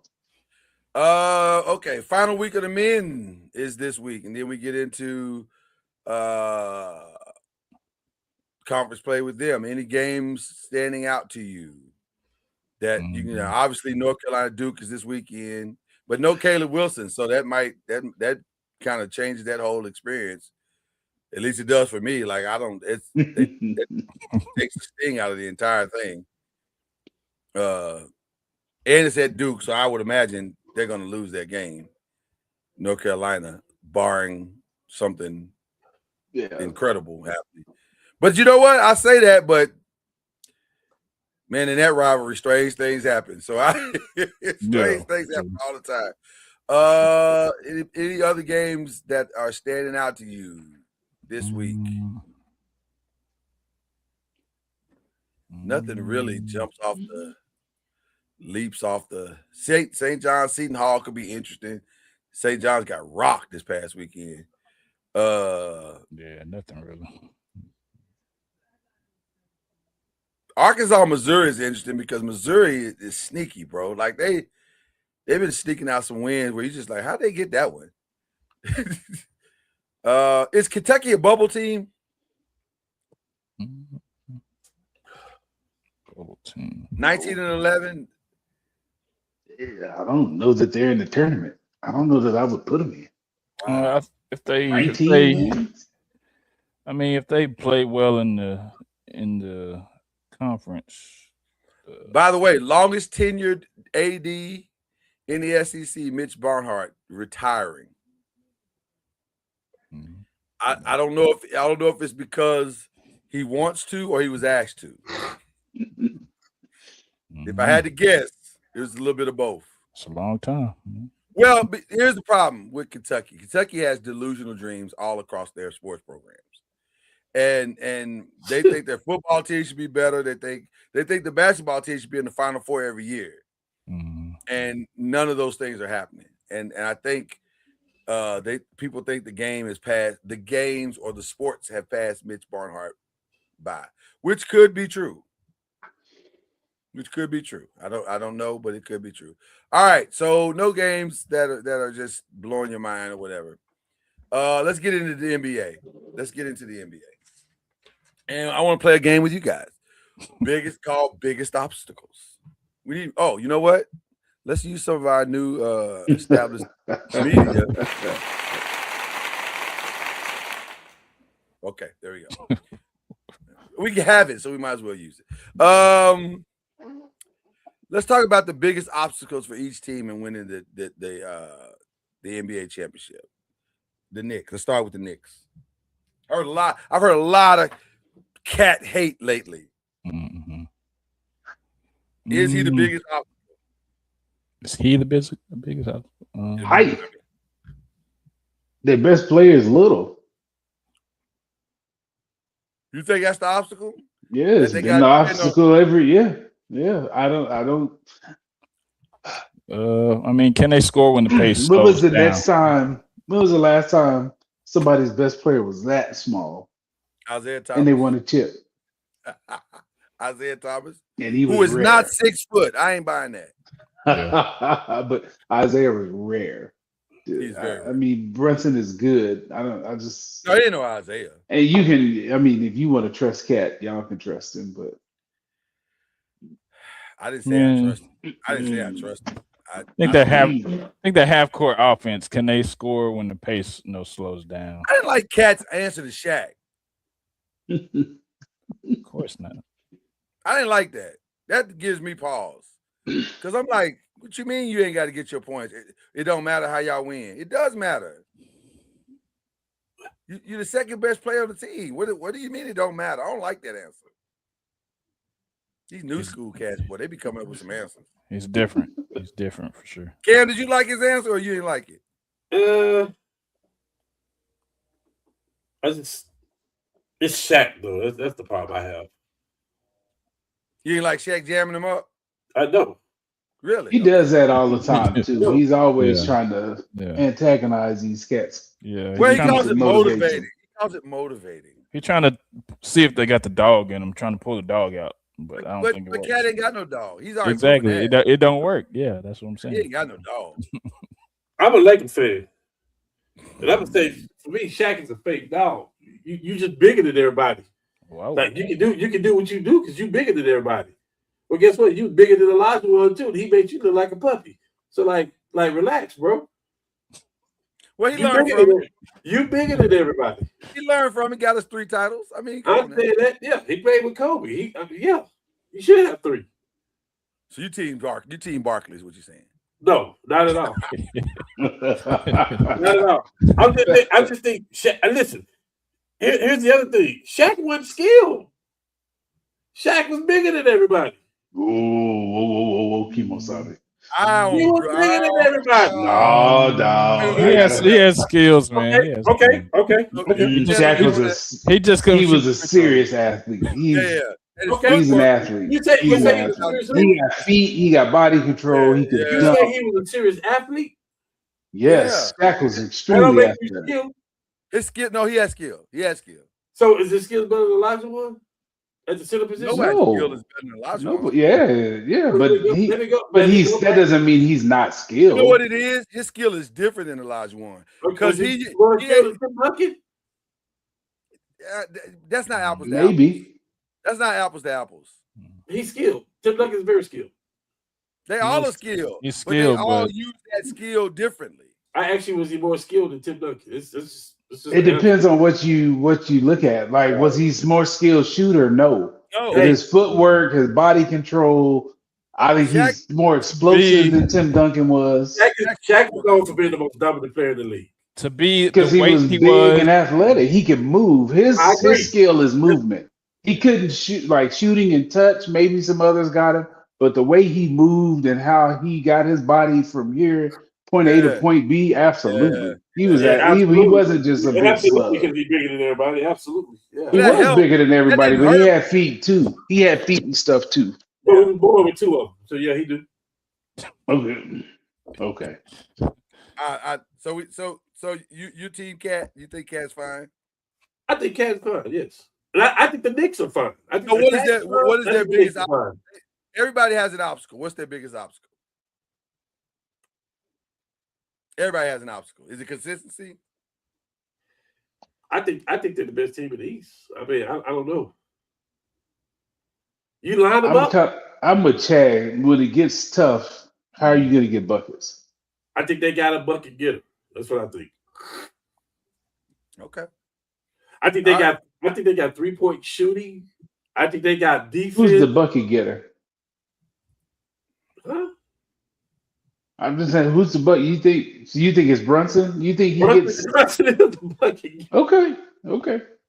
I think if Cat doesn't match Brunson in scoring, Bucket does, but I mean, when it gets tough, he's little, and I think it shows up.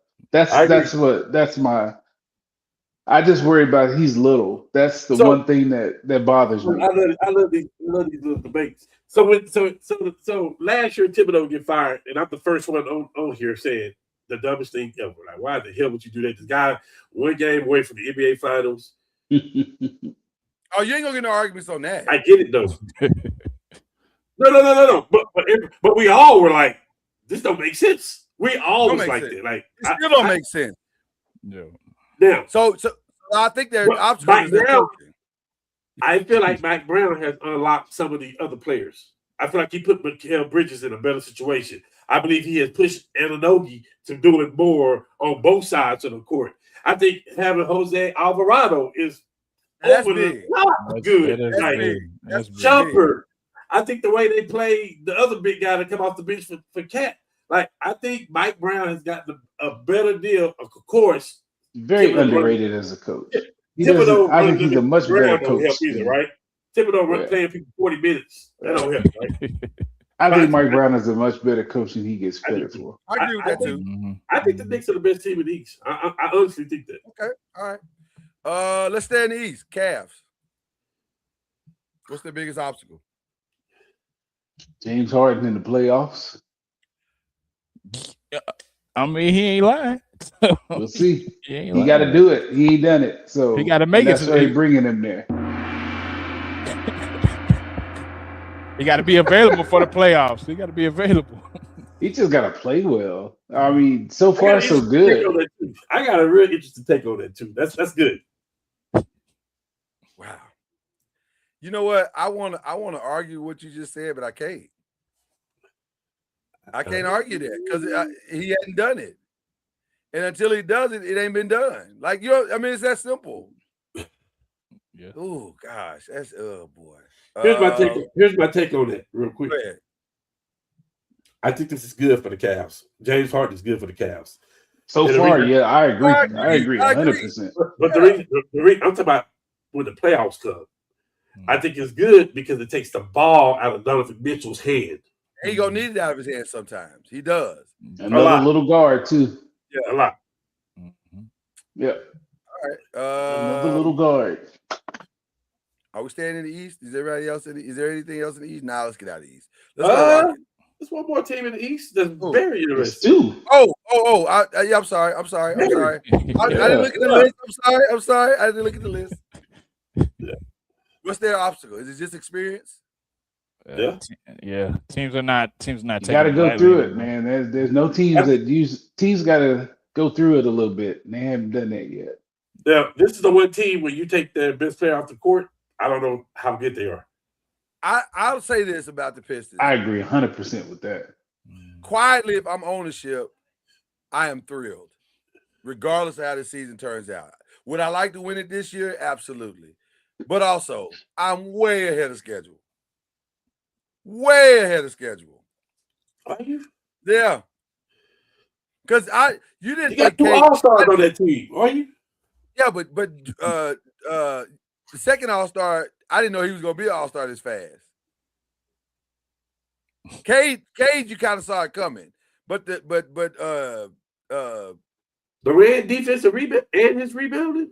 I don't know if I saw it coming this fast. Like he is really way better than I thought he would be at this stage. Okay.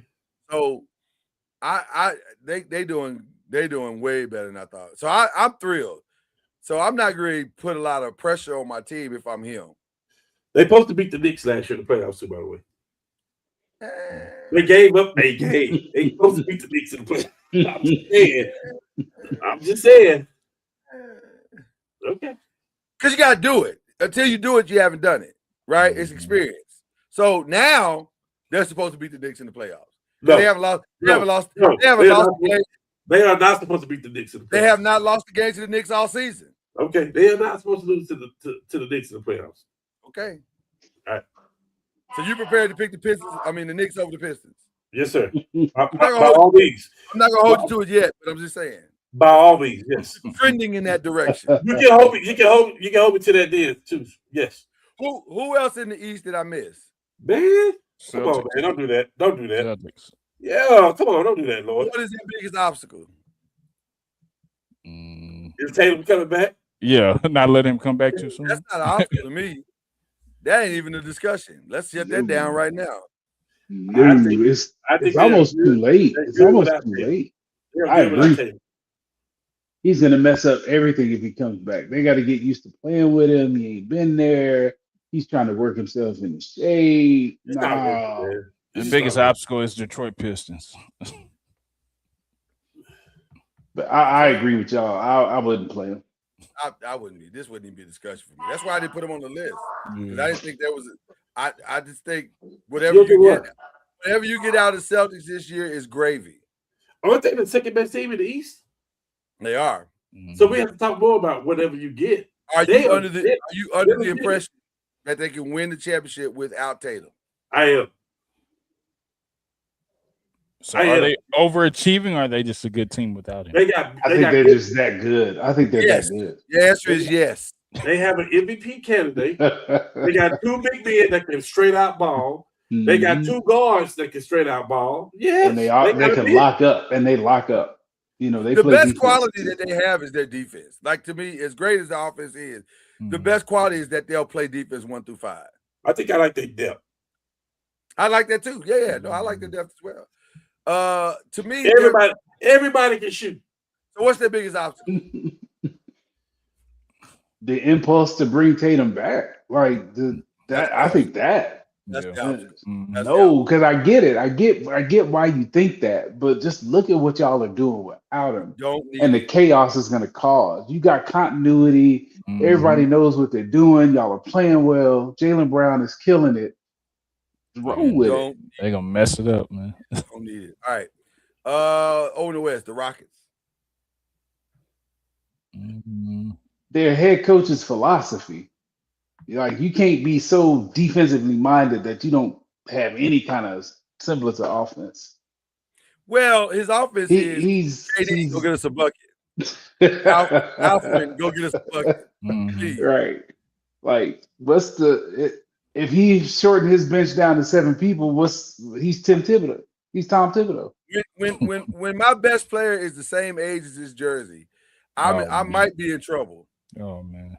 I might be. Because that's a lot of pressure to put on one guy. I'm just saying. You shaking your head, Cam.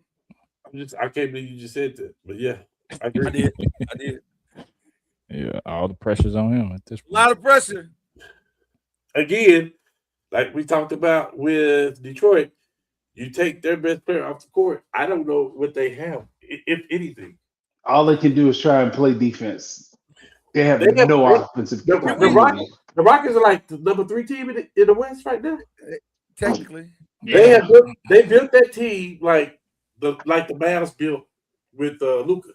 They got their best player. They got a bunch of 3-and-D players and defense around them. Yep. And if you can stay healthy and you can play, you're gonna be in the mix. It's great if you can stay healthy, but the problem is you're counting on a 35-year-old to stay who has a history of being hurt in the playoffs. A long history of being hurt sometime during the season. Now, to his credit, that has not happened this season yet. But history says, stay tuned. Damn. To me, the Rockets might have been the biggest loser of the trade deadline. Because why you don't go get a point guard is beyond me. Excuse me, D'Angelo Russell, like. Because all you asking your point guard to do is just take a little pressure off of your best scorer. That's all. Yeah. So that's crazy they do it. What's the Spurs' biggest obstacle? Youth. Relying on Wemby too much. Youth. That's a truth in both of those statements. The overall youth, and also Wemby can't do everything. Like Jesus, like he's not, bro. They're gonna be the first team. They're gonna be the first team to have 5 people averaging over 10 points a game for the year. Can I just tell you, I love that the Spurs resisted doing anything with Castle, not trading him. I don't. I love it. I love Castle. I love Castle. I don't. Why not? I would have traded Castle, Harper, and another pick for Giannis. I would have did it in a heartbeat. No. Yeah, I would have. No, I wouldn't have done that. Yeah, I would have. Who's they starting point guard? You would have done that? Because you're not going to score 8 Who is points. I'm asking who is they starting point guard? They're going to hold teams to like 70 points a game. You talking about San Antonio? Yes. Who's they starting point guard?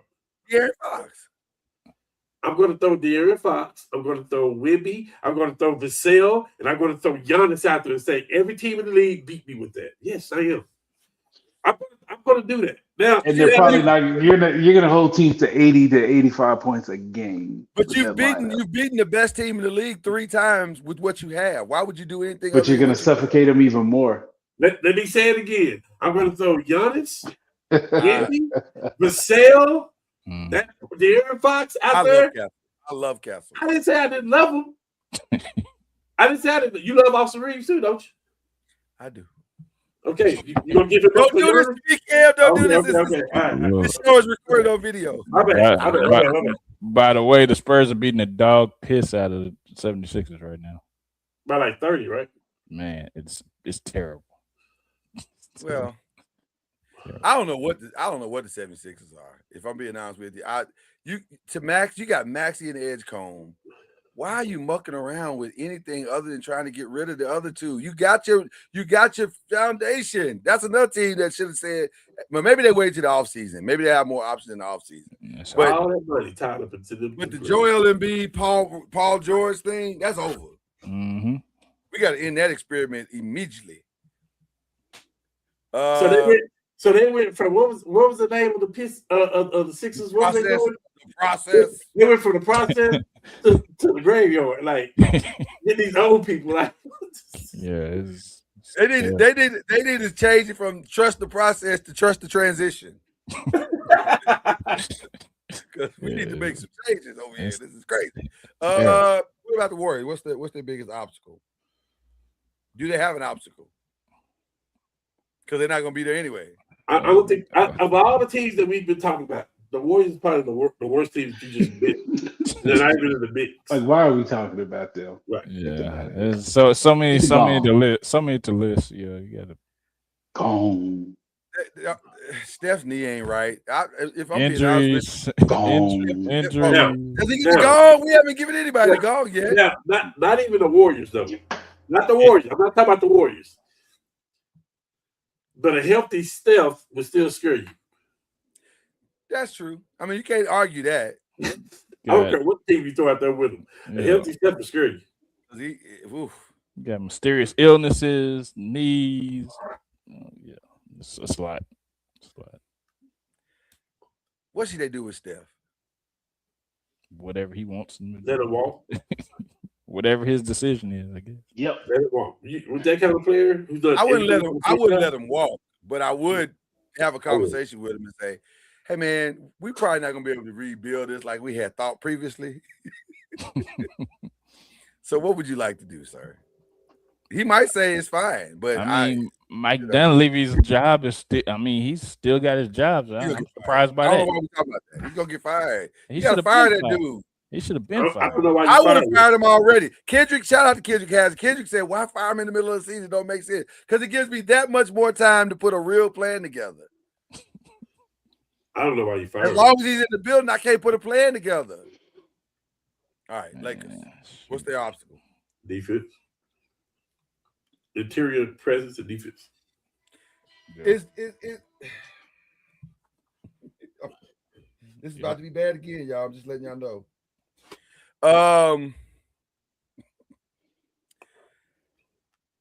the Laker fans, we apologize for if we ever thought on this show that DeAndre Ayton would make a difference. That's our fault. We thought, but stall us out. He does. Normally, in a contract year or a prove-it year, which is what he's in, normally a guy gives you his best everything. We did not know that DeAndre was delusional. How's he delusional? What's the deal? You coming after Clint Capella is wild to me because y'all numbers are the same. Yeah. That's fair. Except he's a better rim runner than you are. That's fair. I would say consistency. I don't think DeAndre's the problem. He's not the only problem. He is a problem. But I think the Blunt is more of a problem than what DeAndre Ayton is. Who is? You said who's more of a problem? I think LeBron is more of a problem than he is. Him and the lack of Luka and Austin Reeves defense. All of them, yeah. All the things you're saying are true. But at least Luka, Austin, and LeBron are gonna give you 90 points. Yeah, that guy's making $8 million a year. What more do you think you're gonna get out of him? But he has said, "I'm dominating." Well, when the big three play together, which had been a lot, if you want to call them the big three. Yeah, I don't like that stat. Okay. They're right, but they're right in the stat that they've awful together. DeAndre is as good as when Luka and Austin Reeves are playing good. The pick and roll is effective there. Do you want him doing more? Who, Ayton? Yeah. Ayton what more can he do? That's all I'm going to say. He is at his max capacity. He's never been a good real protector. But he said he could do more. He's a good rebounder. He can deflect When the he shot wants to. here and there. But that When he wants to him rebound. a real protector though, that is not what he is, and that was the biggest need we had all season. Okay. Listen, Zubac, I feel like we should have traded for Zubac for what they gave up for Zubac. I feel like we should have got that dude home. Yeah, we should have brought that dude home. Yeah. All right. What about the Thunder? Last one. What's their biggest obstacle? Do you have a deal on there that says there is no obstacle? Is there a category for that? Their only obstacle is going to be the Spurs. Yes. Size. They don't have no interior size for that. Yeah. Nobody has that. Nobody has interior size. I mean, but that's an obstacle for all 30. That's everybody. We could have said Wemby for everybody that's on this list, except for the Spurs. Yeah, I just think boredom might be an obstacle, but they don't seem to be bored.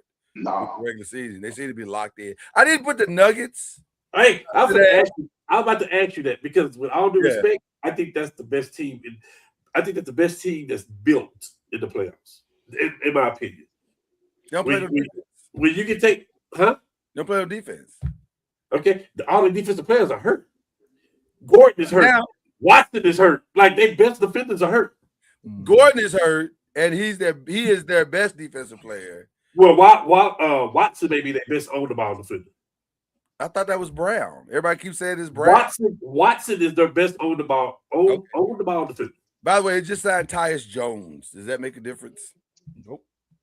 I think that's a pick to say my point guard get hurt every year. Let me just make sure. The Rockets should sign him. I think they just took Tyus Jones because they didn't want nobody else to have Tyus Jones. I think it's my point guard get hurt every year. I think that's true. That's true. Every year. The Rockets should have signed him though. Okay. Look, have you seen their full roster, Lloyd? Mm-hmm. So that's who the Spurs don't want to see. The Spurs don't want to see Denver. That team, Denver is built like that old Memphis team. Like every position, they got somebody behind that player. It's a weird mix at the top 3 spots because Oklahoma City don't want to see the Spurs. The Spurs don't want to see the Nuggets. The Nuggets can't beat. I'm not sure they can beat the Timberwolves. Like it's a weird situation going on up there because matchups are going to dictate what these teams are able to accomplish. I don't know. I agree with you. That might be is exactly what you said it was. Like the Nuggets might be the best team, and also they might go out in the first round, depending on who they have. So, all right. We're at the final 5, ladies and gentlemen. Byron, you don't have to lead the screen. You don't have to do that. But I'm just saying we're gonna talk elimination chamber. We have to talk it because there was some interesting things that happened. By the way, have y'all seen the rumor? Now, right now, I'm only classifying this as a rumor. Can we not talk about wrestling? Because I ain't seen the elimination chamber. Oh, well, then we can't talk about it. We ain't got I haven't seen it. Lord. I promise to watch it this week. Okay, well then we can't talk about it. But I can't talk about the rumor. The rumor is that Brock Lesnar may be retiring before WrestleMania. So that means he gonna face Gunther. It's strong. I don't know if that's gonna happen, but it's strong. The noise is strong. So we'll see. We'll have to track that down. So we'll return next week with some more elimination chamber news or wrestling news. All right. What are we watching? What did we watch this weekend? What did I watch? Matlock was fantastic. Oh my god. That ending was fantastic. I was on the road. I didn't watch TV this weekend. So you hadn't seen Paradise? Still haven't seen it. We're saving those up. Still haven't seen it. I couldn't wait. I tried to wait on my wife, and she was, I was like, oh man, I want to see it. I bet not look at one of our shows without my wife. Smart man. Yeah. Well, we learned early. In the Spence household, we be cheating sometimes. But in the Alexander household, you get docked in your eye. Well, now listen, there are certain shows that you will get dotted in your eye, and one of those is Bridgerton. So we sat here Friday night and watched all the Bridgerton. Fantastic. It was fantastic, by the way. Anything else? Am I missing anything else, guys? Anybody seen that new Tracy Morgan one? Is that any good? I don't know. He's got like 4 shows. He's got like 4 shows out. I don't know what's going on. Okay. Anybody still watching American Idol? Nobody's watching that anymore. We watch it kind of. I never watched it. With the girls. I heard. Yeah, I watched it. So I never watched it. On Sundays when I watch the Cowboys play. That's pretty much it. The shade is real. The shade is real. It's deserving at this point. Traders was outstanding. The ending was outstanding. The finale was outstanding. I haven't seen it yet. Don't say nothing. Guys, what did y'all do this past weekend? Was I the only one that had time? I guess so. Yeah. Watching TV out and about. All right. I've been working, bro. We want to start collectively by sending prayers up to the Colorado football program. A horrific situation with the young man that passed there in a solo single car crash, rocking the entire program. You never want to see that. That's just, it doesn't get much worse than that. To lose a young man, 23, I think he was 23 years old. I don't know the details of what specifically happened have not been released. It may not be released because I'm not sure anybody knows because he was in the car, I think, by himself. And, that is what it is at this point. But it's just, you just never want to see that. Nobody sends their kid to school not to come home again. So we send our thoughts and prayers to the Colorado football program. And, hopefully they can get through this. I'm sure these young men are having a rough day of it as a result of what has taken place. So Dominique Ponder is the young man's name for those who are wondering. Dominique Ponder. So there you go. Any other prayers up we need to see in for anybody? Am I missing anybody? To all the people involved in this war. All our soldiers and their families dealing with this. Yeah. I'm gonna send the prayers up to my family because yesterday was the 10th anniversary of my mom passing. Absolutely. And I know a lot of us have been in that club and it sucks. I don't know, Byron, if you're in that club, but it sucks. Thankfully, no. Yeah. So, no, it was hard, but like I said on the post, the Carol Lawson, things get hard, but no, I don't know what I forgot what the post was, but just time, let me see what the post is because it's very, very impactful post. Always. Let me see. It says, it will never get easier. What happens is you handle hard better. So that's kind of what I've been doing, handle hard better. So that's all you can do. That's all you can do. Just, Yeah. So keep going. Yes, sir. Who we unshouting out this week? I didn't get my prayers up. Oh, I'm sorry, sir. I apologize. Yeah, man. Please forgive me. Yeah, prayers up for the 76ers who are down by 50 points. Oh my gosh. You know what? That feels like it should have been an unshout out. Yeah. How about 50? How is that even possible? And I don't think it's the fourth quarter either. Nah. Oh, it is. It is. Oh, is it? Yeah, but Jesus. Did the Spurs play the second half? Like, are they even playing their starters in the second half, or is this just an annihilation? How do you get beat by 50? It takes work. No. You had to work at that. It takes work to lose like that. Yeah. You had to work at that. For an ass whooping. I'm sorry, I didn't mean to say that. Facts. Well, you said it. Yeah. Ole! Okay. Yes. They just I don't know. Wow, 50 points is crazy. Okay. I don't even know where to go after that because they definitely My boy just texted me, and I was going to mention this. Yeah. But my shout out. Okay. Yeah. Unshout out or shout out? Shout out to the Oklahoma Sooners.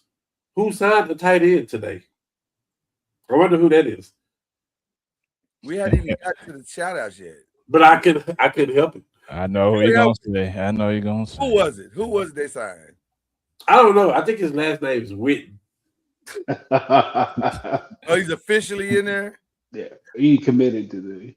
Okay. Yeah. Shocker. I'm gonna make that part of my unshout outs. Wow. Shocker. For no other reason than that you interrupted unshout outs to give that shout out. Nobody had an unshout out. Nobody had a chance to give an unshout out. Usually we started blurting them out. Nobody had okay. You're right about that, Cam. You're right about that. Normally we be itching to get The unshout outs are quick. Oh, you know what else I watched? I went back and watched the Wu-Tang Clan thing on Hulu. I hadn't seen that. That was really good. I learned a lot about the Wu-Tang Clan that I didn't know. Okay. Mostly that they were all gangsters. They was wild. Yeah, wild. Okay. Go ahead. Who we unshout? Are we unshouting anybody? Unshout out the coach of Tennessee. Shame on you, man. Be professional. Be professional. Excuse me. Your actions felt very Trump-like, is what I'm saying. Oh wow. Wow. Be professional. That was a humble flex. Wow. Too late over here. Wow. I'm just saying, just be a professional. You lost. They whooped you. It's okay. People lose all the time, B. You ain't gotta act a fool and lose. All right. Who else we unshouting out? I agree, shouting out. Well, we can shout that out every week. I don't want to shout that out. Mm-hmm. I don't have nobody. Okay, then maybe Cam was right to go ahead and move the shout. All right, so who are we shouting out this week? Oh man, I hate to say this shout out. Why? Because I hate him. You hate them? I hate him. And you still shouting them out? Well, who is this? Yeah. I'm curious now. Shout out to Jerry Jones. For what? For convincing these people to restructure their contract. Because it was too hard to sign both of these contracts. And then you had to do this. Cowboys got money to spend. I hope y'all know that. Listen. It's just easy. It's just like your team that we have talked about. Yeah, it is as simple as them getting Max Crosby and Lattimore in there. That would make a world of difference for that whole team. Okay. No, what makes they set those contracts up just specifically for this. You just convert all that money over in the the players are always gonna take a lump sum of money. So restructure it is easy. Give me that guarantee, Jack. Let me have it. Yeah. Give me my money now is not a hard negotiation. But we have not seen Jerry do this to go spend more money though. That's what we have. Correct. Did it get max? Correct. You're gonna spend some money. Can we give him an incomplete until he actually pulls it off? Because he ain't pulled it off yet. No, I will say this. I know I hate y'all the same. That's right. Their personnel people are pretty good though. Will and them guys are good. So all right. It could end up, them actually being good. But also I know Cam. And Cam likes to Cam has got some Stephen A. Smith in him when it comes to this type of stuff. No. He said, don't compare it. No. You setting him up and then you gonna tear him down later? No. Listen. We all been saying since Max Crosby trade rumors had came out. Even in the offseason last year, we said bring him back home. It makes sense. So let me ask you this. If they don't pull off Max Crosby, I'm gonna tell you this. I'm gonna go back. I'm gonna reverse something that I have already said. Okay. I think they have already won with the Michael Parsons deal. With the entire thing, the way it played out. I'm going to say that. Now, you can say Max Crosby, then yes. You can say you got to see where the picks go. I get that part, but the person that they got in return, like, and then they was able to use one of those picks for the dude from the Jets. Mm-hmm. Yeah. This ain't as bad as what it looked like. I'm a reserve judgment until further notice. Okay, the player that they already I'm have. not saying you're wrong. That's the player they got. Who they get from the Jets? Chad? Quentin Williams. Quentin Williams. Like what I'm saying is, I feel like that had already proven what Jerry was doing, and just in that, and they still got picks from that they can still do something with. Are you really prepared to give Jerry that credit, or is that just what I am prepared to say is that they didn't trade Luka, and then they traded Anthony Davis. So yes, I'm giving Jerry some credit. Okay, I am. Fair enough. All right. Any other shout outs before we shouting out Jonathan Kuminga, man. He balling. 21.3 points a game. He balling. 7.7 rebounds. You got his joy back, and Steve Kerr and the boys messed it up. So. You know, not often does the ex get a shout out, but I appreciate you for doing that, for staying cool with your ex. Yeah, I mean, hey, he's balling. Even though you treated her horrible while y'all were together. I mean, they treated him horrible. I mean, nope, you're not doing that, Chad. You're not going to detach yourself from that situation. You got a whole Warriors thing sitting right behind you, fam. The fool said, "Nope, you ain't finna do that." You was part of that take two, family. I was just waiting for it to be resolved, so I'm glad it's resolved. I mean, you did it. You gave a shout out to Saquon the next year. I did, but I deserved it. I mean, you know, because I try to stay cool with all my exes. It's cool when they do it. I try to stay cool with all my exes. Yeah, and also shout out to his heart. Shout out to CC Sabathia, man, getting his jersey retired. That's love. That's long overdue. It is long overdue. Jesus.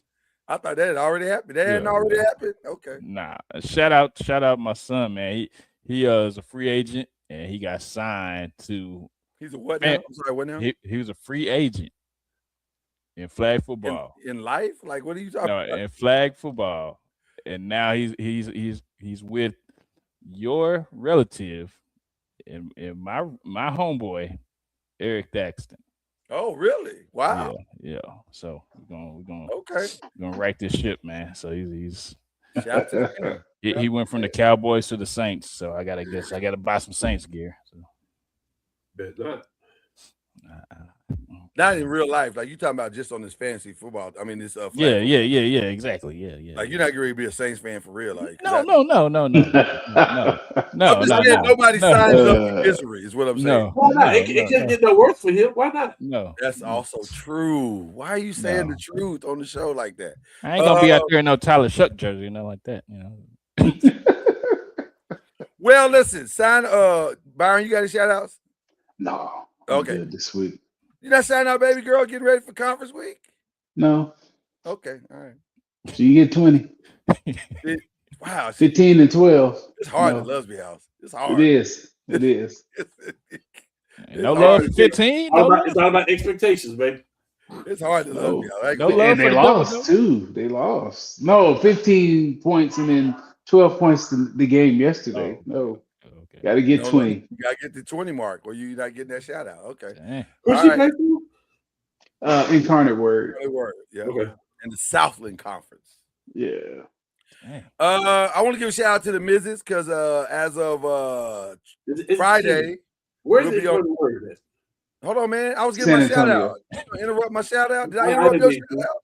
I didn't mean to. I really apologize for that. I'm sorry. Is it actually in San Antonio? Yeah, it's like 5 minutes from the airport. Literally, it's like 5 minutes. 5 to 10 minutes from the airport. My bad. Still doing it. Hold on. Let me get this right because you can mess up my world. I'm not gonna let you mess up my world. Shout out to the wife on our 27th anniversary going down this Friday. Nice. Happy anniversary. Yeah, you ain't shout out to the better half. You ain't gonna mess up my situation, sir. Absolutely. Shout out to King. Yeah. You had to get one that off. Yeah. Did you just roll your eyes at me? No, I'm just not going to let you mess up my thing that I'm trying to. My bad. I didn't even hear what you were saying. I done helped you a lot in your situation. And you can't help me in mine. Sorry. Oh man, I'm sorry. Plus, I want to thank God for another year. I'll be this Thursday, if the Lord say the same. Brother, gonna see another trip around the sun. So I appreciate that. Awesome. Man, happy 60 man. That's what's up. I'm sorry, we said now?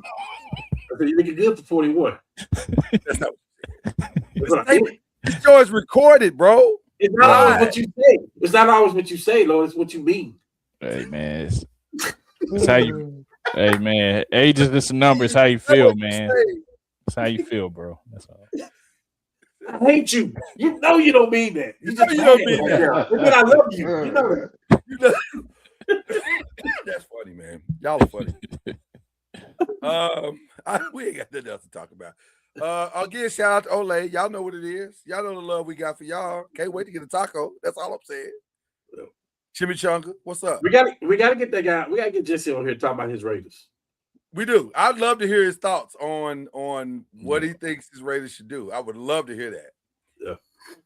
And also, he got know if he gets burritos through the mail. Is the other thing. Got a mean collection. I'm talking about some Raider gift, some Raider stuff, the real stuff. He got a mean collection. Well, we gotta get him on here. Listen, Ole need to be on here anyway because they are peoples. Yeah, for sure. They are people. So there you go. All right, that's all we got. Go home, all of you. We appreciate you. We love you. We got 5 reasons to leave right now, and here comes the first one.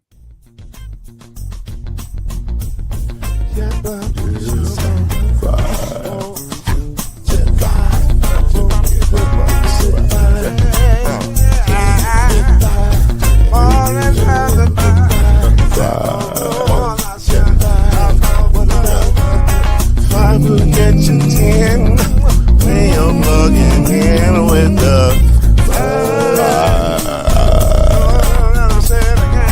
there's no mystery. Let's make history with the